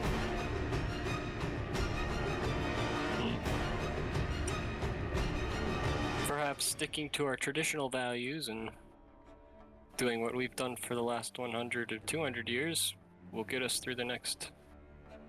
But I don't know if we want to be too hasty with that. I do not mean that we need to jump outside of Japan. Our shores are our own. We can stick to them, but I mean that there are many problems and dangers that we did not know existed that we are now aware of. And a wise man would have no choice but to change his own course of action. I'm sure the Shogun will. I would hope he will. I'm sure the Shogun will hopefully understand we've remained isolated for far too long. And we've begun to lose a grasp on what the real world is actually like. I hope he comes around on that. The Qing are getting opium ward again. Serious? Yeah. They're attacking the British. Let me read it. In the heart of the Forbidden City, Emperor De Guang of the Qing Dynasty, paced restlessly within the Hall of Supreme Harmony. His mind was consumed by a brilliant desire to reclaim Hong Kong, the jewel that had been wrenched from the Empire's grasp by the cunning British Empire. The year was 1842, and the humiliation of the First Opium War was still festering in the Empire's collective memory. Emperor Deng Guang had inherited an empire weakened by internal strife and external threat. The opium trade had wreaked havoc on Chinese society. The British had used this illicit trade to their advantage. The Qing dynasty marshaled its forces, rallying soldiers from across the vast empire. The emperor placed General Bingzong, a brilliant military strategist, at the helm of the campaign to retake Hong Kong. Preparations were meticulous. The soldiers were trained rigorously for the battle ahead. They declared war. Wow. In 42, so it'll be next year, I guess. Oh yeah, he put it in early, so next year they're going to war. Oh wow. Base Qing, goddamn. Oh my god. Fuck. Listen, hundreds of thousands of you will die, maybe millions, but it's a sacrifice I'm willing to make as your emperor. So it's fine. Yeah, they don't even have No, they don't. guns. As I said, based fucking Qing. No fucks given. Keep throwing men at him. If you fail at first, try again. Human wave tactics to take Hong Kong. It can only go well. There's only so many of them they can kill. They'll run out of gunpowder eventually. True. Unless they get more from their boats, you know. Yeah, true. And they do have so many boats. That's an understatement. 135 boats in particular, which isn't even a single ship, because technically the British fleet in this time period had over, I think, 250 vessels. It was just insane. Like, the naval advantage Britain had in this time period is, like, mind-boggling. Like, most people think, oh yeah, they had a lot more. No, they dominated. It wasn't even fair. It was insane. Well, they needed to perform their gunboat diplomacy type shit. True. And they built their power off of it, and it fucking worked. Yeah. Yep. Gunboat Want to know is aggressive, but a funny statistic though? I read in a British Empire history book, which I think is true because it was a very good book. At one point, the tariffs and taxes levied on tea, because the British Empire consumed so much of it, supposedly paid for the maintenance of the entire British Navy. They made so much off of it. Holy shit. Supposedly. It was a good book, so I assume believe it was right. Yeah. Which, you know, the British did drink a lot of tea, so it kind of checks out. Yeah, it was like a foreign luxury. They didn't really have it growing there. No. They got addicted. I don't think Isn't it an obsession with their pops now, too? I think it is, right? Pops in Vic, because I know you don't know Vic 3 super well. Population groups, like cultures, will have like obsessions with certain goods, which they'll like the pops will buy more of. Essentially, they want it more, so they buy more. I think that makes sense. I think they have an obsession. Yeah, they obsess over tea and coffee. No taboos. A lot of turmoil. Do Japanese have any obsessions? I don't think we do.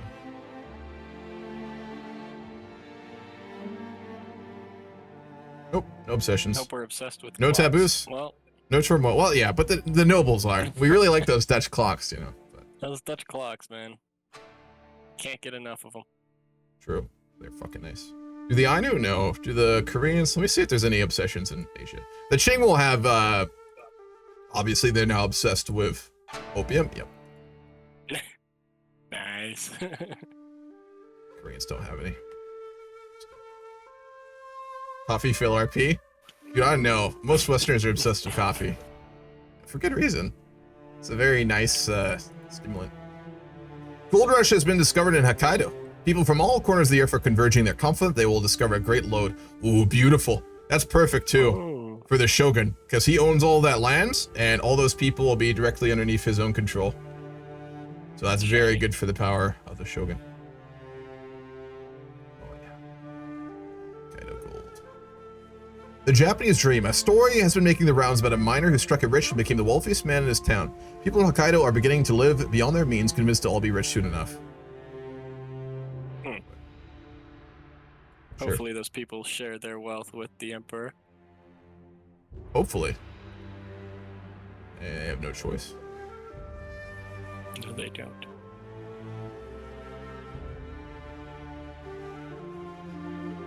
So I'm not building anything again. What do you really need right now? Hang on, I'll be right back really quick. Sure.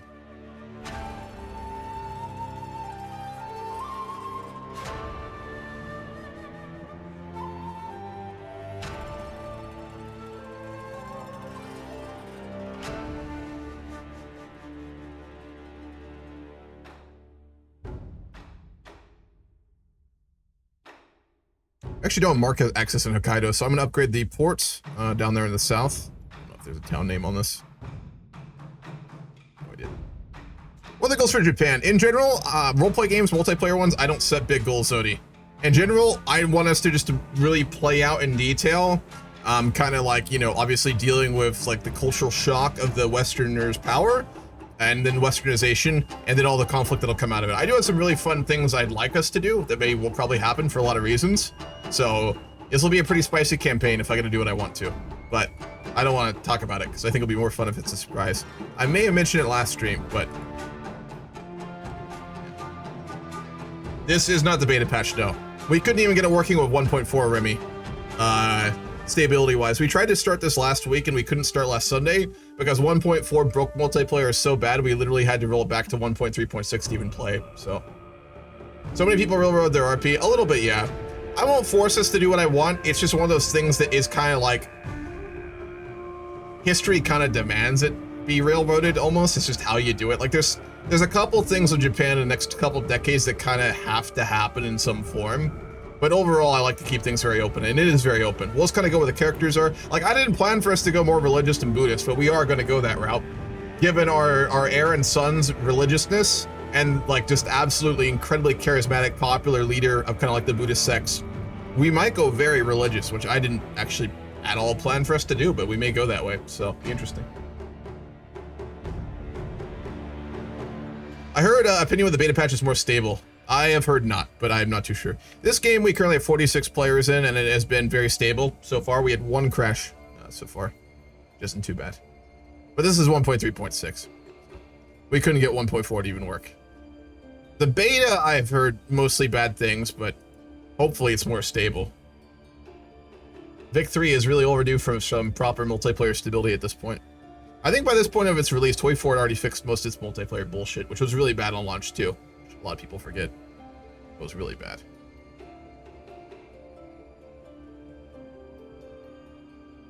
So I'm gonna go to the bathroom again. So I've been hydrating, so I'll be right back.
Alright, I'm back. Well. Well.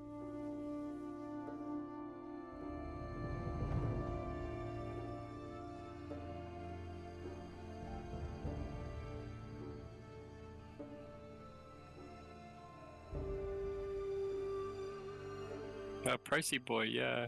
Hamu said that it will be on YouTube.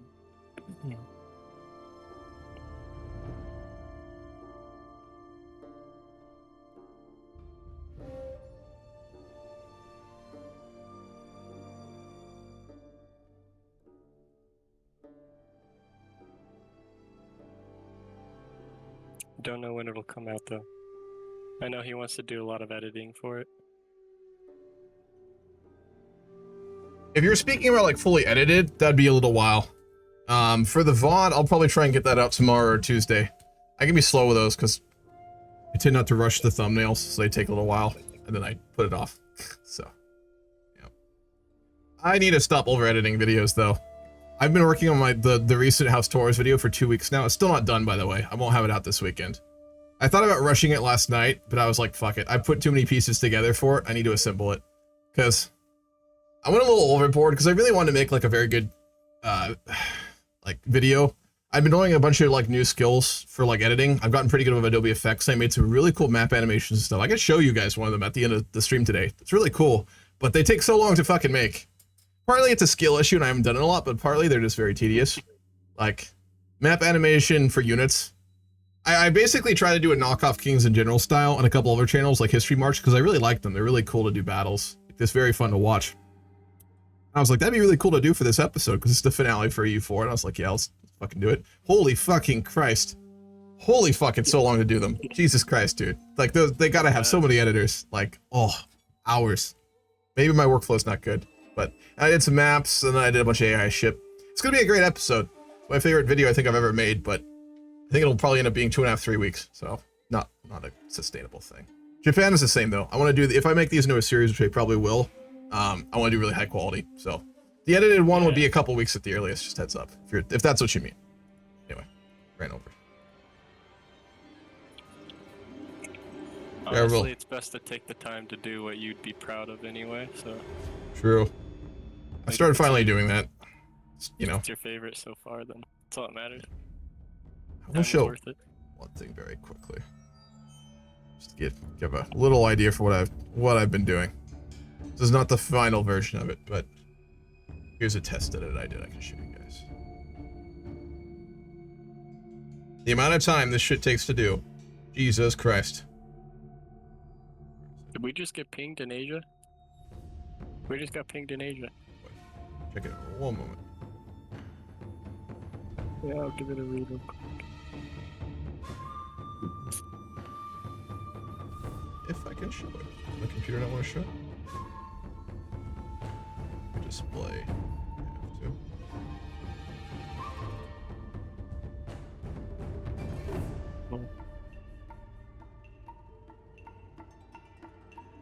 have to. There we go.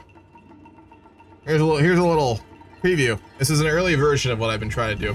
So I want to do these for the 2 final battles of the campaign, like the big one in Iskandaria, in the beginning with the Egyptians, and I'm doing one of these for like the last battle when Napoleon gets killed in Egypt too, the big one. So, dude, that looks really cool, actually. I figured out how to do it. Ignore like the map fuck ups, but Adobe Effects lets you do so much stuff. I've learned how to like do now like camera motion in 3D in Adobe, which is such a game changer. Like you can do so much cooler stuff with it. 3D objects, like I need to get the shadows right. It lets you do so many cool things with like lighting now that I figured out how to do, and then like map differentiations and stuff. Yeah, but dude, it is literally like the History Channel. That's so cool. Much higher, theirs is much higher quality, but like the general gist of it here is right. I even got the cracks. That takes so long to do. Fucking Christ. But it looks cool. I figured out their sound effect too. You know why their units when they shatter sound cool? Because it's the sound that it makes when you crack a light bulb. If you ever done it, it sounds very fucking nice. Cracking a light bulb sounds very satisfying. That's the sound they use for units getting shattered. Which I know I'm just ripping off what they do, but like a bunch of our channels do it as well. I think it's cool. So I'll do this for like really videos I put way too much time and effort into. Anyway, one thing I've been working on. Back to the game. We have empiricism. Beautiful. Some Japanese people are unfairly blaming the poor living conditions in Kyushu on the Micronesian neighbors.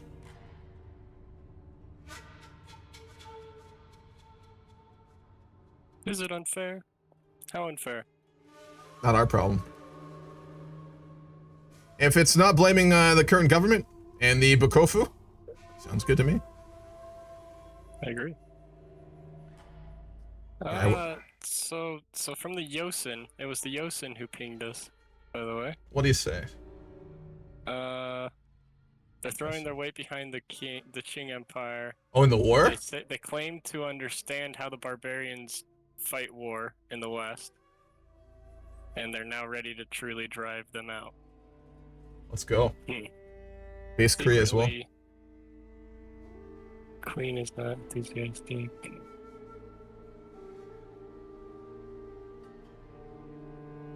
$40,000 men departed from Gyeongbok. The Chancellor in Korea is pushing for it. I assume that's who we probably met with then, because he's kind of in power right now. Which, I don't, what's his name? I wonder if that's one of his faction leaders. Let's check that. Song Kwang Yung. I would assume it's this. No.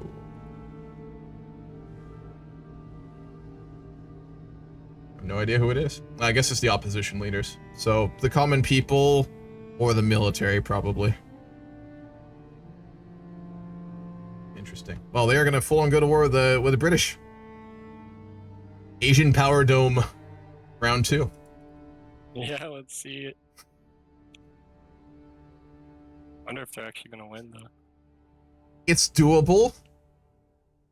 I don't think they'll win, mainly because Falinor is too good at this game, but it is possible. If you understand mechanics in military as a big power like the British at the start, you can really just win. Like when I substitute for the British for one session, I beat the Qing over time because I just kind of knew how to use the mechanics, I think, a little bit better than that player did, even though he fucked me up really bad, if y'all remember that when I was the British. If you know how to sustain a war, and you know how to use the war mechanics, and you're really powerful like the British, you can usually win a war almost no matter what, if you're willing to sustain the bullshit. Reason for not getting Sakhalin. The Japanese didn't try to colonize it in this time period from my understanding, Remy. We took Hokkaido to go after the Ainu, and because we consider it to be Japanese and the Shogun wanted it, but we're not just like radically colonizing. I won't go colonize if we don't have a reason for it. Historically, the Japanese did not go out of their way to take this until much later when it became an issue, unless I'm mistaken. If I'm wrong, correct me. Also, what's up, Shadow? I know worries, man. I don't overwork it. I just really enjoy it, man. Video making is like one of my favorite hobbies. I just really do enjoy it. So, yeah, it's just fun. I don't do them because I feel like I have to. There's no reason doing that shit in life.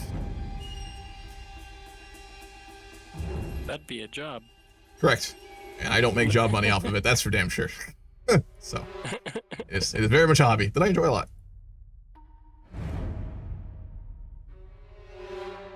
That's all that matters at the end of the day. So do we just treat that thing that we got pinged in Asia RP as like a letter from I don't think somebody? we like, know. Do we know that in RP, or do I'd we say just know that out of RP? Give it 2 or 3 weeks, we'd hear it from the Korean traders who are in Nagasaki now. Like, the way I would imagine it is, like, after a couple weeks or a month or two, if it's from Europe, we'd start to get information from, like, countries that we have traders in our country in. Like, incomplete, but we would start to get it, right, a little bit. Right. Okay. Whereas, like, a country like the Ottomans that we've had no formal, or Iran, which we have no formal contact with, we just have no fucking idea until people tell us. But if, like, a country has trade with our country, Nagasaki, I would assume after a reasonable amount of time, we'd have a faint understanding for what's happening. Ish. Big things, we'd probably need an envoy for them. The war for Sakhalin happened later, Remy, I thought. Let me look it up.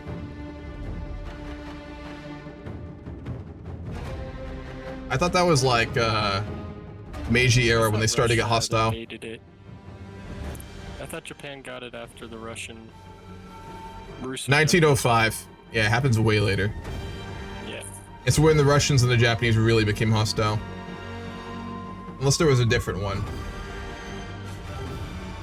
Nope. Yeah, so we're 60 years out. We don't have imperial, like, desires on Asia right now. We're not interested. We don't even really think about it. We have Japan, and that's all that matters. You've got the most important, most best place in the world. So, we don't need anything else.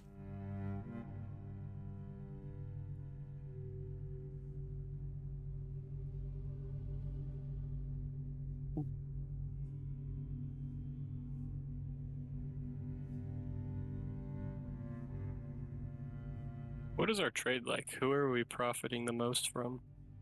We don't have trade laws in the game. We just have to roleplay it right now. Oh. Because there's no mechanic with laws in Victoria 3, which a mod really should add to simulate basically partially open trade, isolated trade. I really wish, and we'll get into DLC for $50, but I wish there was a way to basically explicitly allow and disallow trade with certain countries and set country-specific tariffs. That really needs to be a thing in this game. It'd do so much. I know why they haven't added it though, because their AI are like absolute fucking crap, and they could not sustain that. But multiplayer couldn't be really interesting, so maybe it'll be a mod. Hopefully, that'd be cool. Yeah, I didn't know how deep the trade goes. I know it's pretty deep, pretty expensive. just not that deep yet. Local prices, I think, are supposed to come out fairly soon in 1.5, so that'll be interesting. Does it tell us what we're like making the most off of it in terms of exports? Like if we are. Well, we don't export anything. Okay.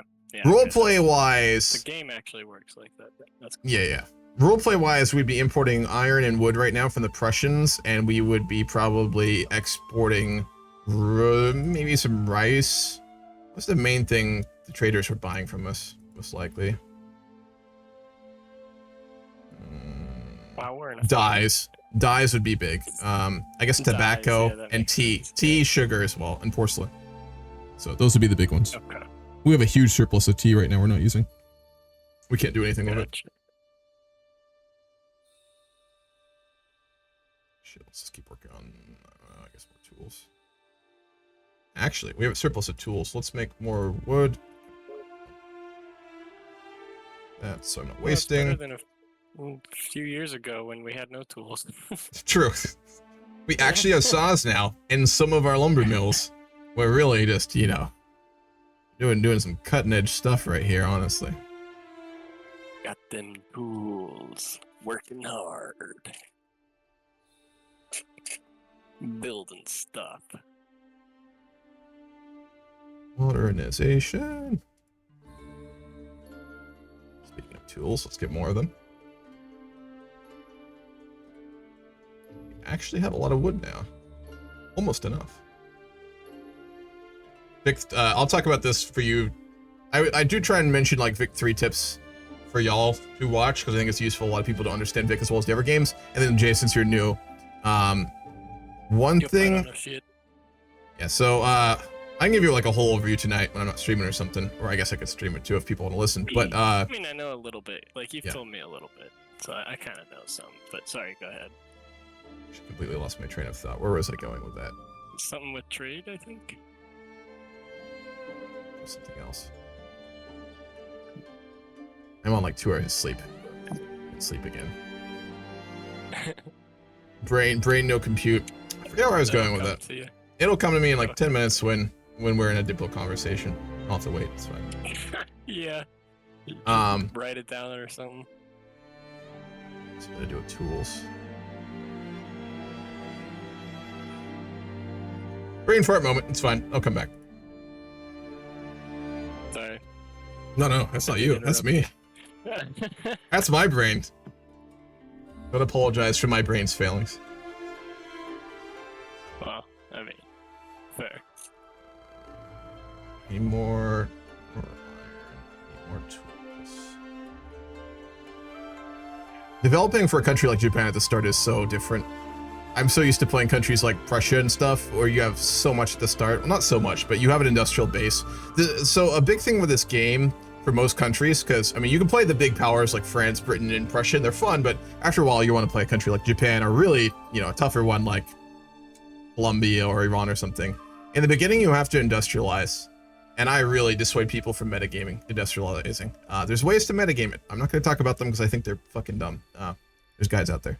But if you want to play realistically and in a fun manner, to industrialize in the beginning, you have to build an industrial base, and that requires you to build wood, iron, and tools. And then from there, you jump into steel primarily, as well as engines. Those are the big things that will industrialize your country. But for small countries like Japan with no industrial base at the start, Vic 3 in the beginning, like compared to other games like EU4 or Stellaris, population is power. And it is in Vic 3 as well, but you can't utilize it because industrialization is what made population really powerful, right?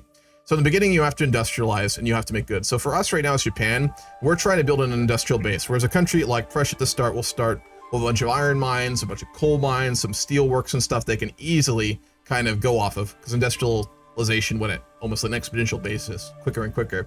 For us, we have none of that. So we have to build what all the other players start with. This mod also absolutely fucked us on buildings. It's completely unrealistic, but that's fine. We would have way more industry than this, but we don't at the start for some reason. So we have to basically manually build everything. So we need to build an iron industry. We need to build a proper wood industry, which requires more tools, which we're working on, but we need tools to get iron and everything else. So it's basically one of those things where we don't have any of the things we need to grow quickly, and then we have to build them while everyone else is growing quickly, which is what happened to a lot of non-industrialized country in the past. Which is one of the reasons I like Vic 3's economy system so well. There's a lot of reasons I like it, but it's very good at showing the innately unequal nature of economic development in that technology and being ahead on it even a little bit is so dramatic in allowing you to snowball and stay ahead of everyone else, which is true to this day, right? Especially in the age of technology, where education, access to technology and education and wealth dictate so many things. It's always been like that. And this game industrialization shows it very well. We are going to scale so much slower, despite our unique position, good resources, and high population compared to a lot of other countries in Europe, because we don't start with that industrial base. And it will go very slow. I mean, we'll kick off at some point. I'll limit us to not do that too quickly for realism purposes, but for us, we're at ground zero, trying to build up essentially. Greetings. We can't trade for anything. Hello there. Welcome to Nagasaki. Hello, I was just wondering, Portuguese territory is left pretty wide open. Why don't the Japanese think about taking someone? In Europe? What Portuguese territory are you talking about? We kicked them out of Kyushu, you know that, right? You did? Long ago. Hey, they were making our people convert to Hermeticism and Christianity. We kicked them out with the Dutch a long time ago. Oh, never mind. No. The Dutch were allowed to stay. The no, the Portuguese. We meant the Portuguese, yes. We're very close and good friends with the Dutch, if that's what you mean. Oh yeah, but I'm just trying to say, the Dutch territory in the East Indies neighbors a few Portuguese territory, and the Portuguese would be unable to defend themselves if they find themselves at war with the Ottomans. More of these European wars going on. Sorry? I need to speak to Oman. Do you want to come up to GC1, please?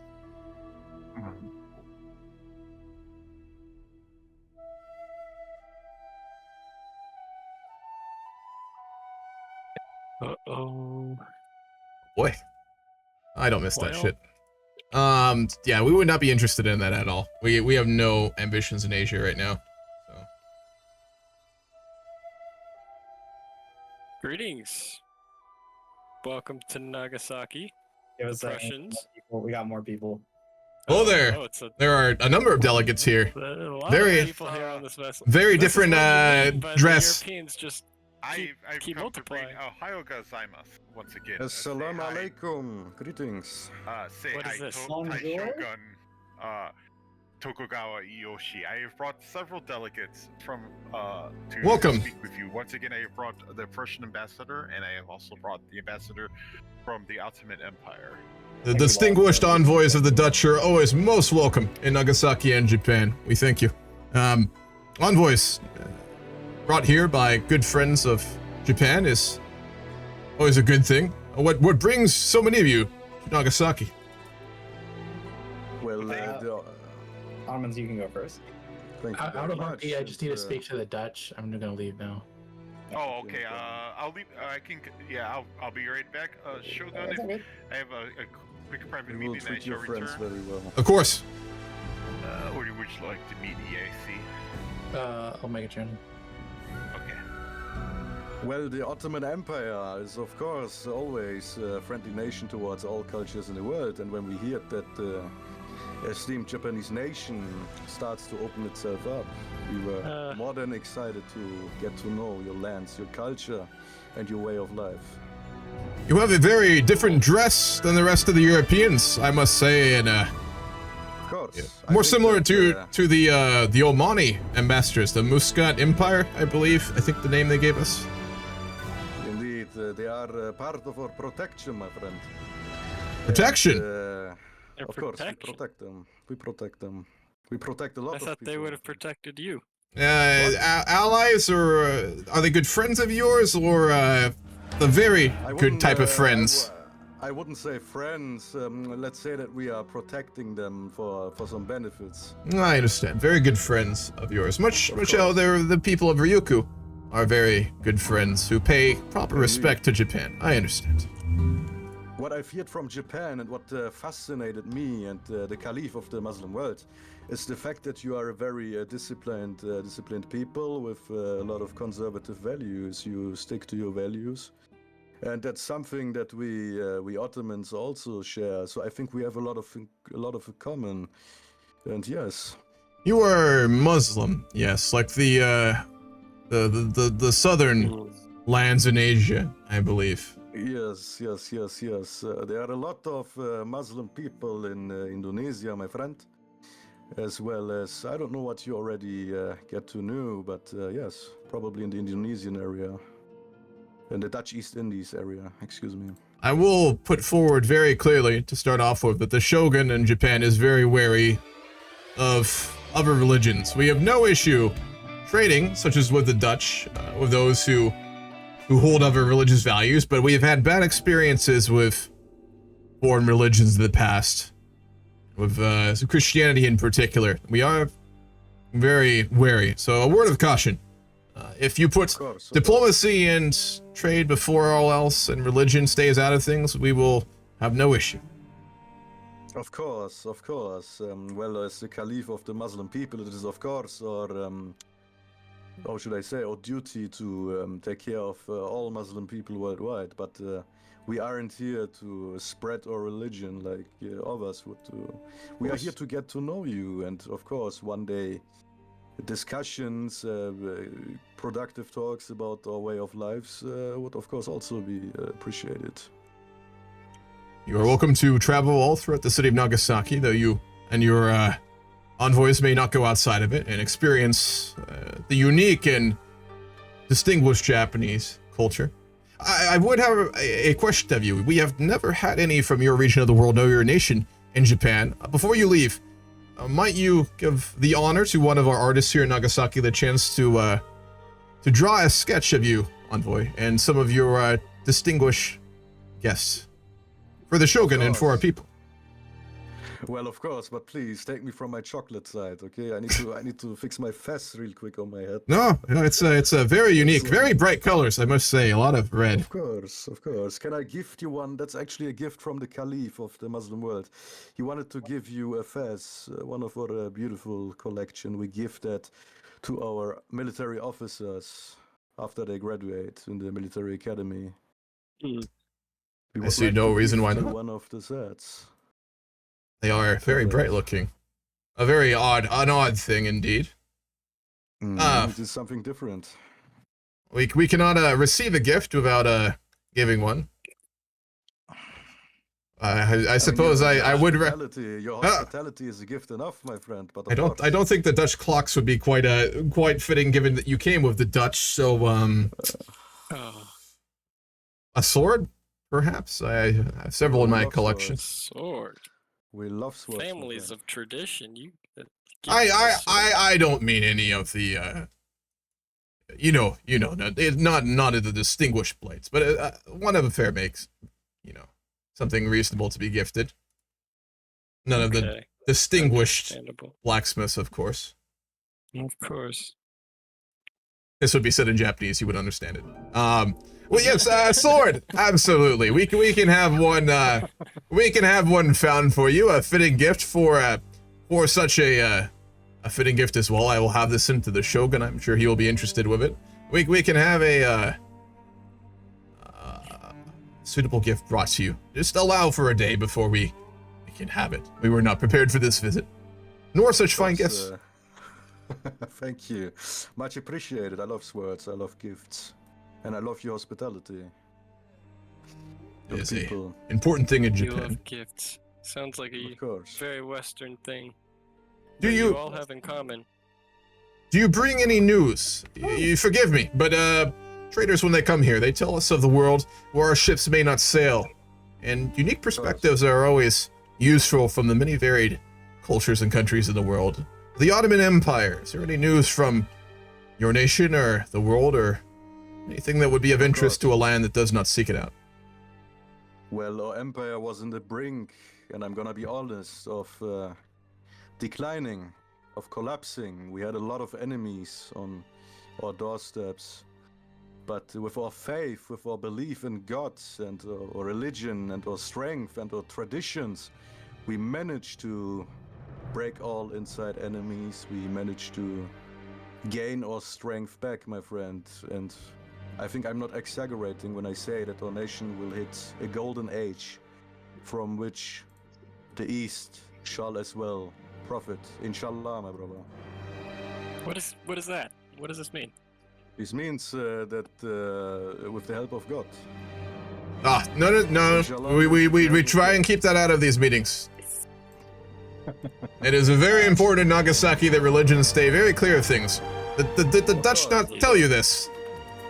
They didn't. Sorry, But, that is my fault. I should have been more clear about it. I'm very sorry. It is no matter. harm your culture. But to be very clear, it is a matter of great importance in Japan, and especially here, that remain separated.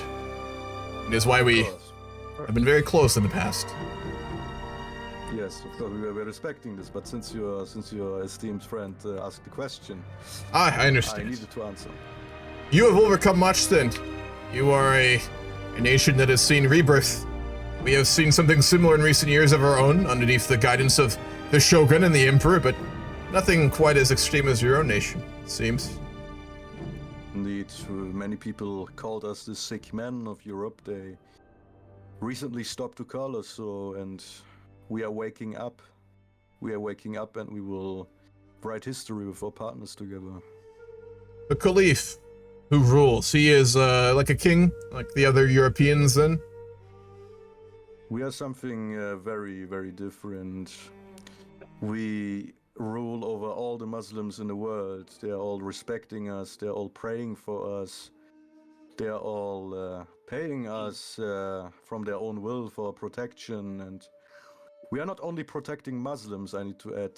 Our religion teaches us to also protect minorities like the Christians. I know that religion is, you don't want to hear that much about religion, but we also protect the Russians. I don't know if you already met them. Oh, we have met the Russians. A special kind of Christianity. We also care for them and grant them their own churches and everything. So, are you a religious state Heard then? of religion? Ha! We are a monarchy with a lot of religious elements. Yes. I see. You can call us something like this, but it's part of our tradition and part of our culture. You will forgive me for these questions. The Shogun always wishes for reports for new envoys, and the heir, the right-hand general, is a man who likes a very detailed report. I like to be very clear about these things. I appreciate your candor. You do things very different than the Europeans then, and you are outside of Europe then, separated from them. I mean, we are the bridge between Europe and Asia. We hold lands in the Balkans. We are inside of Europe. We had times where we were the biggest enemy of Europe. We had times where we sieged, I mean, almost sieged the historical city of Vienna.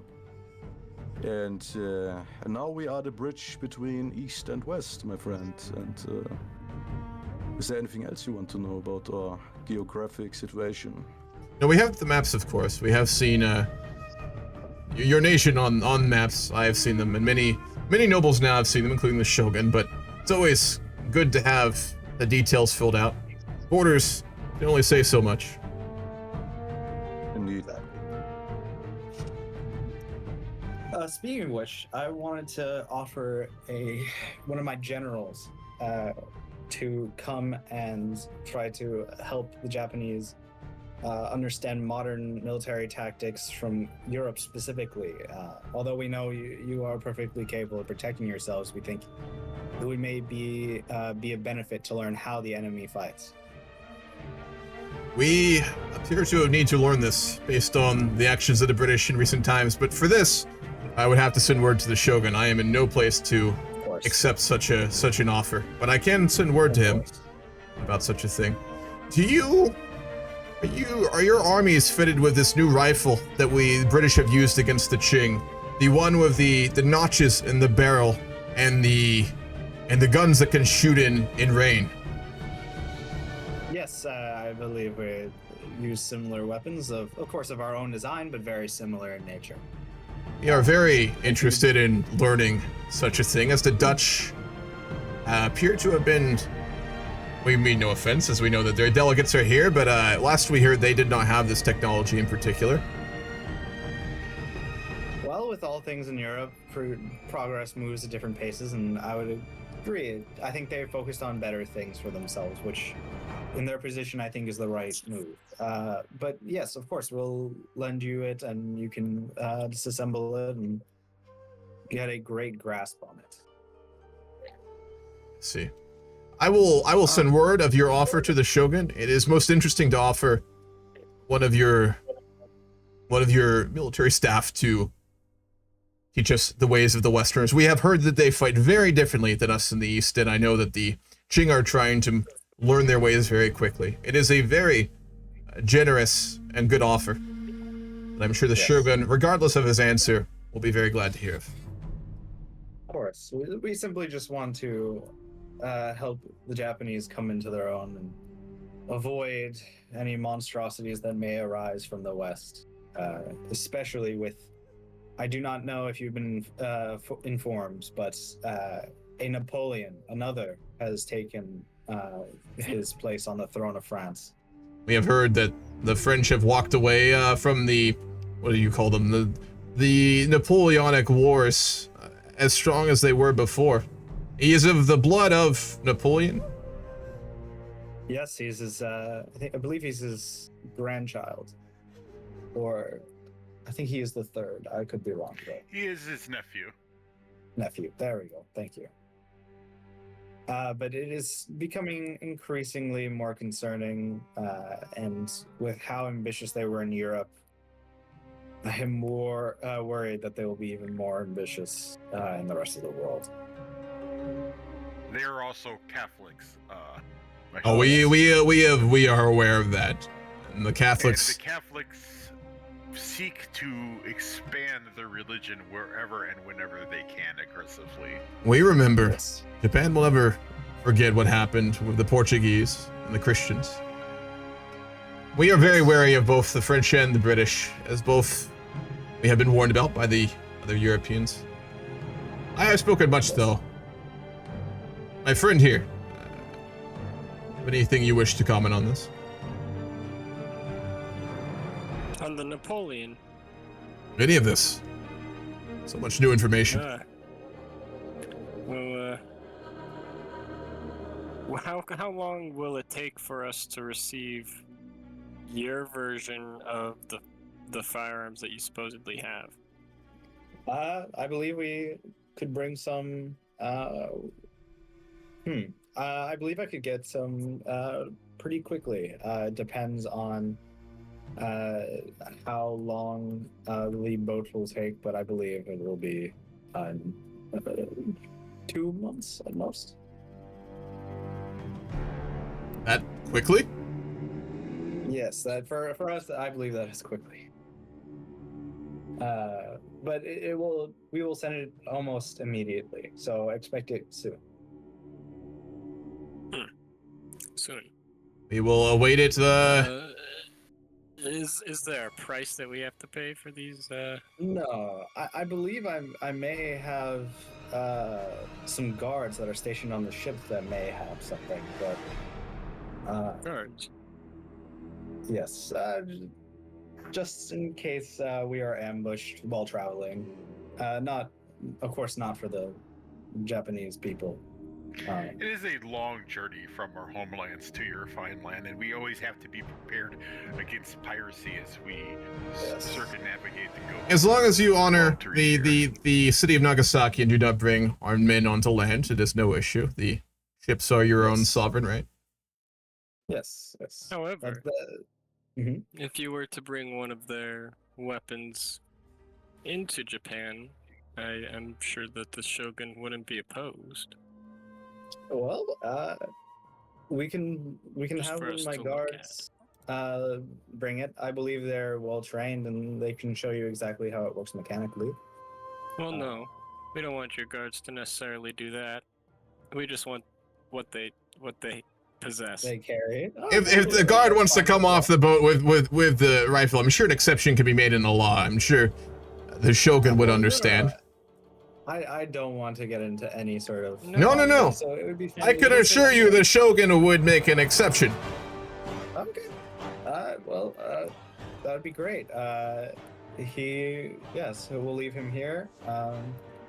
Please let us know if there's anything else we can do. If I am incorrect, all burden will fall on myself. But as the representative of the Bokafu here, this is an important item to receive, and knowledge of how it functions would be most useful. I wish to express on behalf of the Shogun in Japan that the kingdom of Russia's willingness to share such technologies like the Dutch have done before speak much, as well as of your more reasonable faith. Of course. Well, we hope that our future can be very fruitful, and that we can blossom, and that the Shogun will see no disrespect towards us. All right, good day, sirs. You as well. Farewell, envoy. I'm Dutch. Wait, yeah, Dutch East Indies. And how did the conversation go? You boys want to hop on another VC real quick? Or folks? I guess we'd have to discuss that. I was not aware. Sure, I could discuss that with them if you do not need me anymore. Did you want to do Diplo? Because you're welcome to. Oh no, I just came here to bring as the show brought the representatives. We do want to thank the Dutch. The Prussians have left us with one of the rifles that we have sought for ever since we've heard of them, and we know that you did not bring them yourself, but bringing us such good friends as this continues to show us just how good of a friendship the Dutch have with Japan. Well, we thank you very much, and we will take leave of you. Sayonara to the representative of the Seihai Tai Shogun Tokugawa Ieyoshi and the Tenno Kome. Farewell, envoy. Thank you, I think. Holy shit, we got our hands on one of these rifles. I know. Do you have any idea how pleased the Shogun will be? I see a promotion in my future, I think. I don't know. I could see this much better mounted and used for hunting some hunting foxes. I could use My friend, we stand in the room the Shogun would never with a weapon that'll allow us to fight the Westerners, and you'd speak of hunting? I mean, the Shogun wouldn't know if you just let me just take it. It'd be safe.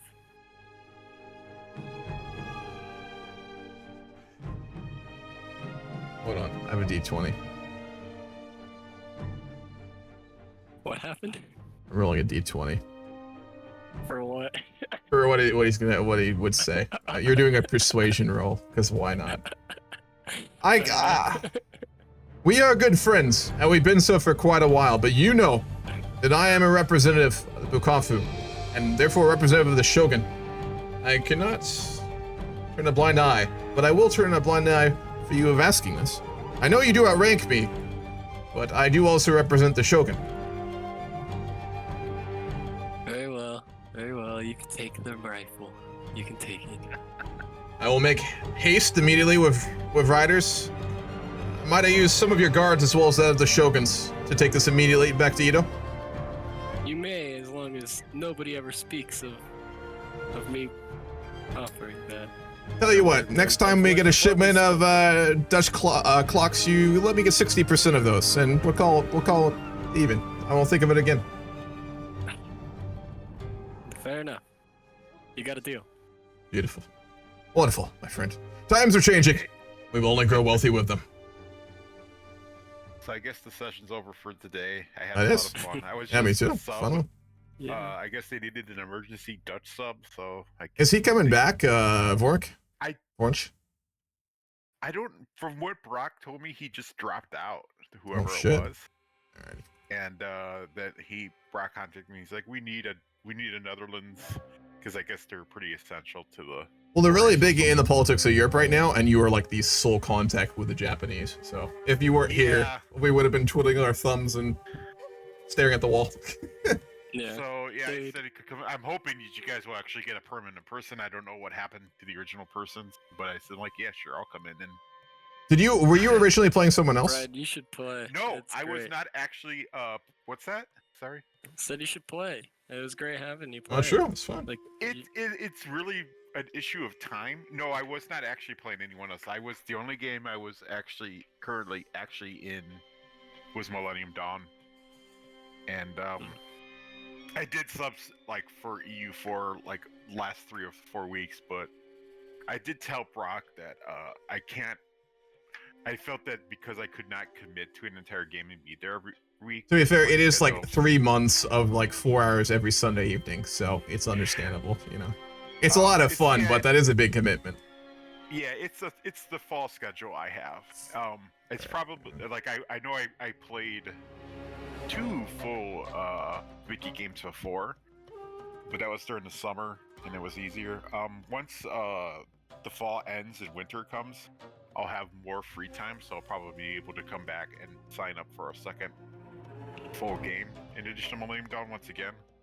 But I did tell Brock that I can like help on occasion because I am at least free some weeks. I just didn't think it was fair, or if I to pick a country and not can possibly guarantee being there all the time. So it didn't seem like the right thing to do. That's fair. I told him I wouldn't be able to be in this game, but I could be like a semi-recruiter sub for him if he needed it. And I guess they did it in week 1, so here I was. Yeah. Makes sense. You did a good job, dude. Yeah, you did really good roleplay, man. It was a lot of fun. Yeah, I gotta write a couple. Just in case another Dutch player comes, I'm gonna have to write a couple RP statements because I think I gotta write one for like Belgium and someone else. I'm trying to remember. Before we end, by the way, folks, I'm not streaming after this, just a heads up. But I do want to do a quick Diplo overview of some of the big countries because I haven't paid attention out of roleplay because I actively did not want to look at it because it would affect my RP. But now that we're done, I do want to do a quick look at especially the majors and what they're doing, like alliance-wise and stuff, and then we're gonna call it for the day.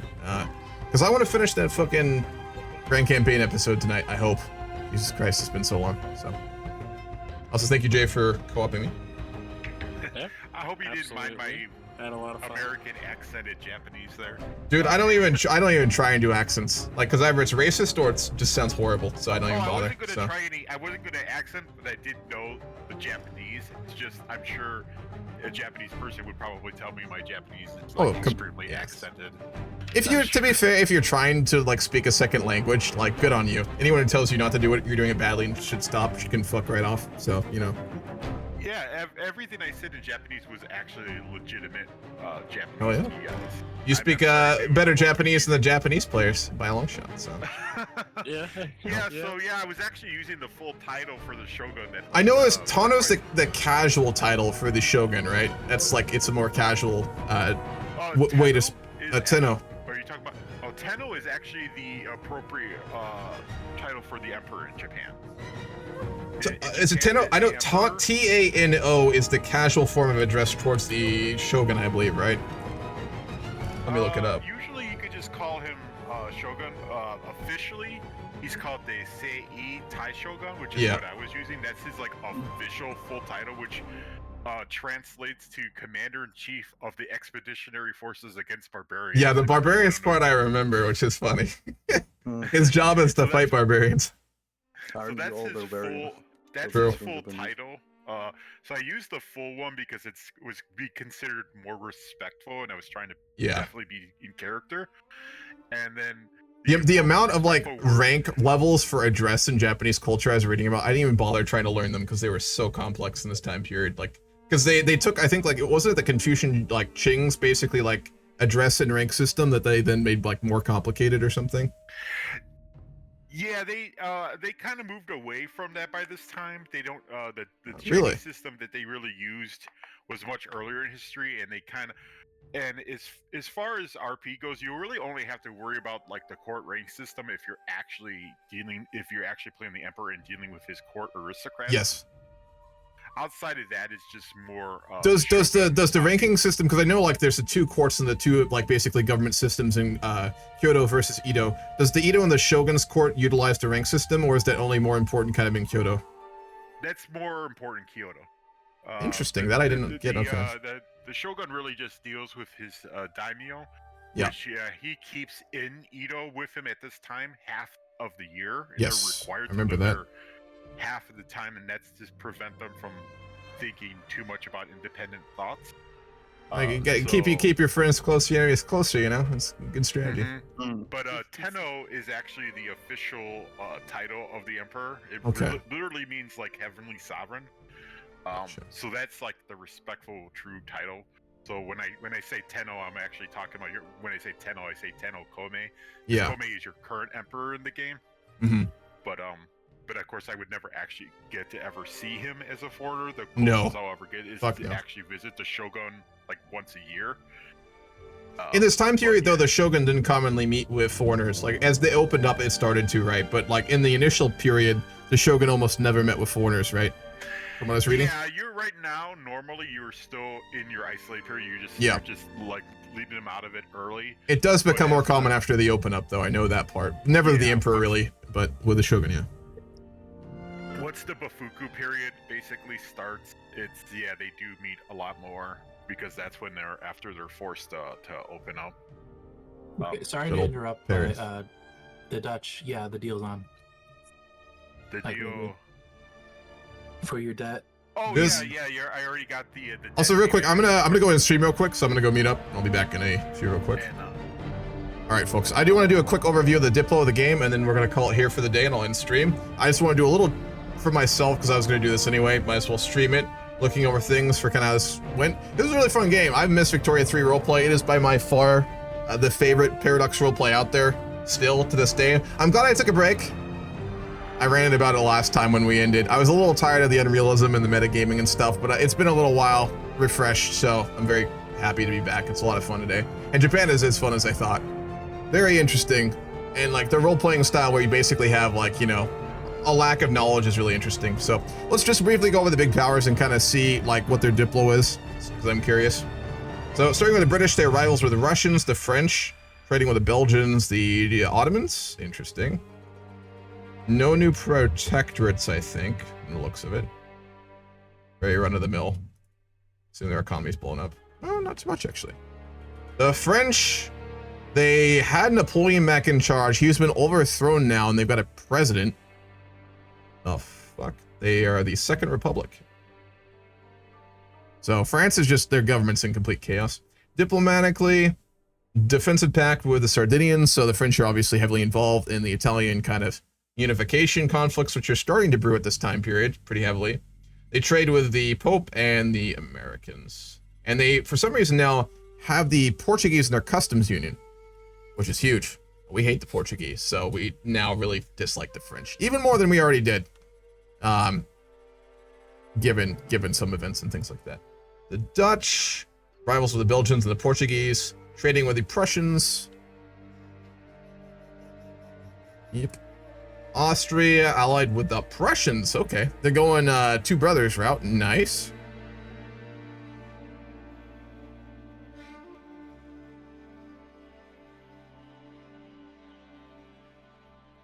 We got some old history here. The Austrians and the Ottomans are allied. That's terrifying. We're not in Europe, though, so we don't have to give a shit. The Swedish are trading with the Russians. The Russians are trading with only the Swedish. Rivals with the British and the French. Kind of trying to go for the three-power situation there. A little early. Ottomans allied with the Austrians. Trading with the Egyptians, the Prussians, and the British. Qing is the interesting one. I purposely tried to let us have no information about the Qing for a while. They've been doing a lot of RP I've not been reading. Same situation. Are they at war with the British, or did that war not happen? Didn't happen. Okay. They announced a war, but it never happened.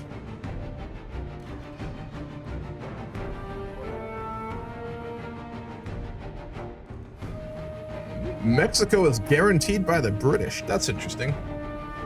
Yeah, Moose, you said you had a very successful Mexico game, and it seems like it. You're guaranteed by the British. Britain is about to completely cuck America out of California in the western part of the Americas, which, oh boy, I feel bad for the American player. And then Spain. It's the last power I think we gotta look at. Allied with the Portuguese, rivaled with the Prussians, and trading with the Papal States. Interesting game. Obviously, the biggest alt history developments I would say is obviously the Ottoman-Austrian alliance. That's some fucking like, that's something some YouTuber could make some very good fucking alternative history video out of right there. We're in overall a pretty interesting situation, a good situation. I think we're gonna go more religious. So one thing we were in Diplo when it happened, which is important for roleplay, I want to mention, because Victoria 3's fucking events are so mediocre and so unnuanced. We had the event where like one of like the Buddhist, like the leader of the Buddhist party, was caught screwing either like a priestess or a priest, either one. He was the super popular guy. I was saying that we would probably go more religious due to him being so powerful. He's also an opium addict now. He got more strong and less strong at the same time. He's charismatic, inspirational orator, firebrand. He's also now imposing and an opium addict. And he was caught fucking, again, either a priestess or a priest. So we ignored it though, and we tried to get rid of it, because for the heir of the current shogun, Ieyoshi Tokugawa, he is a very political guy. He's very religious, and he's looking for probably a lot more religious values to come into play when he takes control. So we tried to basically smooth things over and make everyone ignore that situation. So the religious sects and the religious orders are getting a lot more influence. Overall, pretty interesting. We have Hokkaido, and we now have one of the Western weapons with threaded barrels. So, pretty good state. We're gonna end here for the day. I'll be back streaming next Saturday, which I will be streaming. I'll actually get that episode of the Grand Campaign done by next weekend. I know it's been like 3 weeks, but it's a very good video, promise. I will do the drunk stream next probably Saturday afternoon, I think. And then more of this campaign next Sunday at 2 p.m. EST. So really quick if there's anyone to raid. I'm not gonna go look for anyone, but if there is. Anyone to raid? Nope. Alrighty, folks. I'll be back. Have a good rest of your week. Hope you enjoyed. I had a great time today. Really happy to be back in Victoria 3 multiplayer. So fun. This game is just so good for multiplayer. Fuck the haters. They're loud, but it's fine. Alright. Talk to you guys later.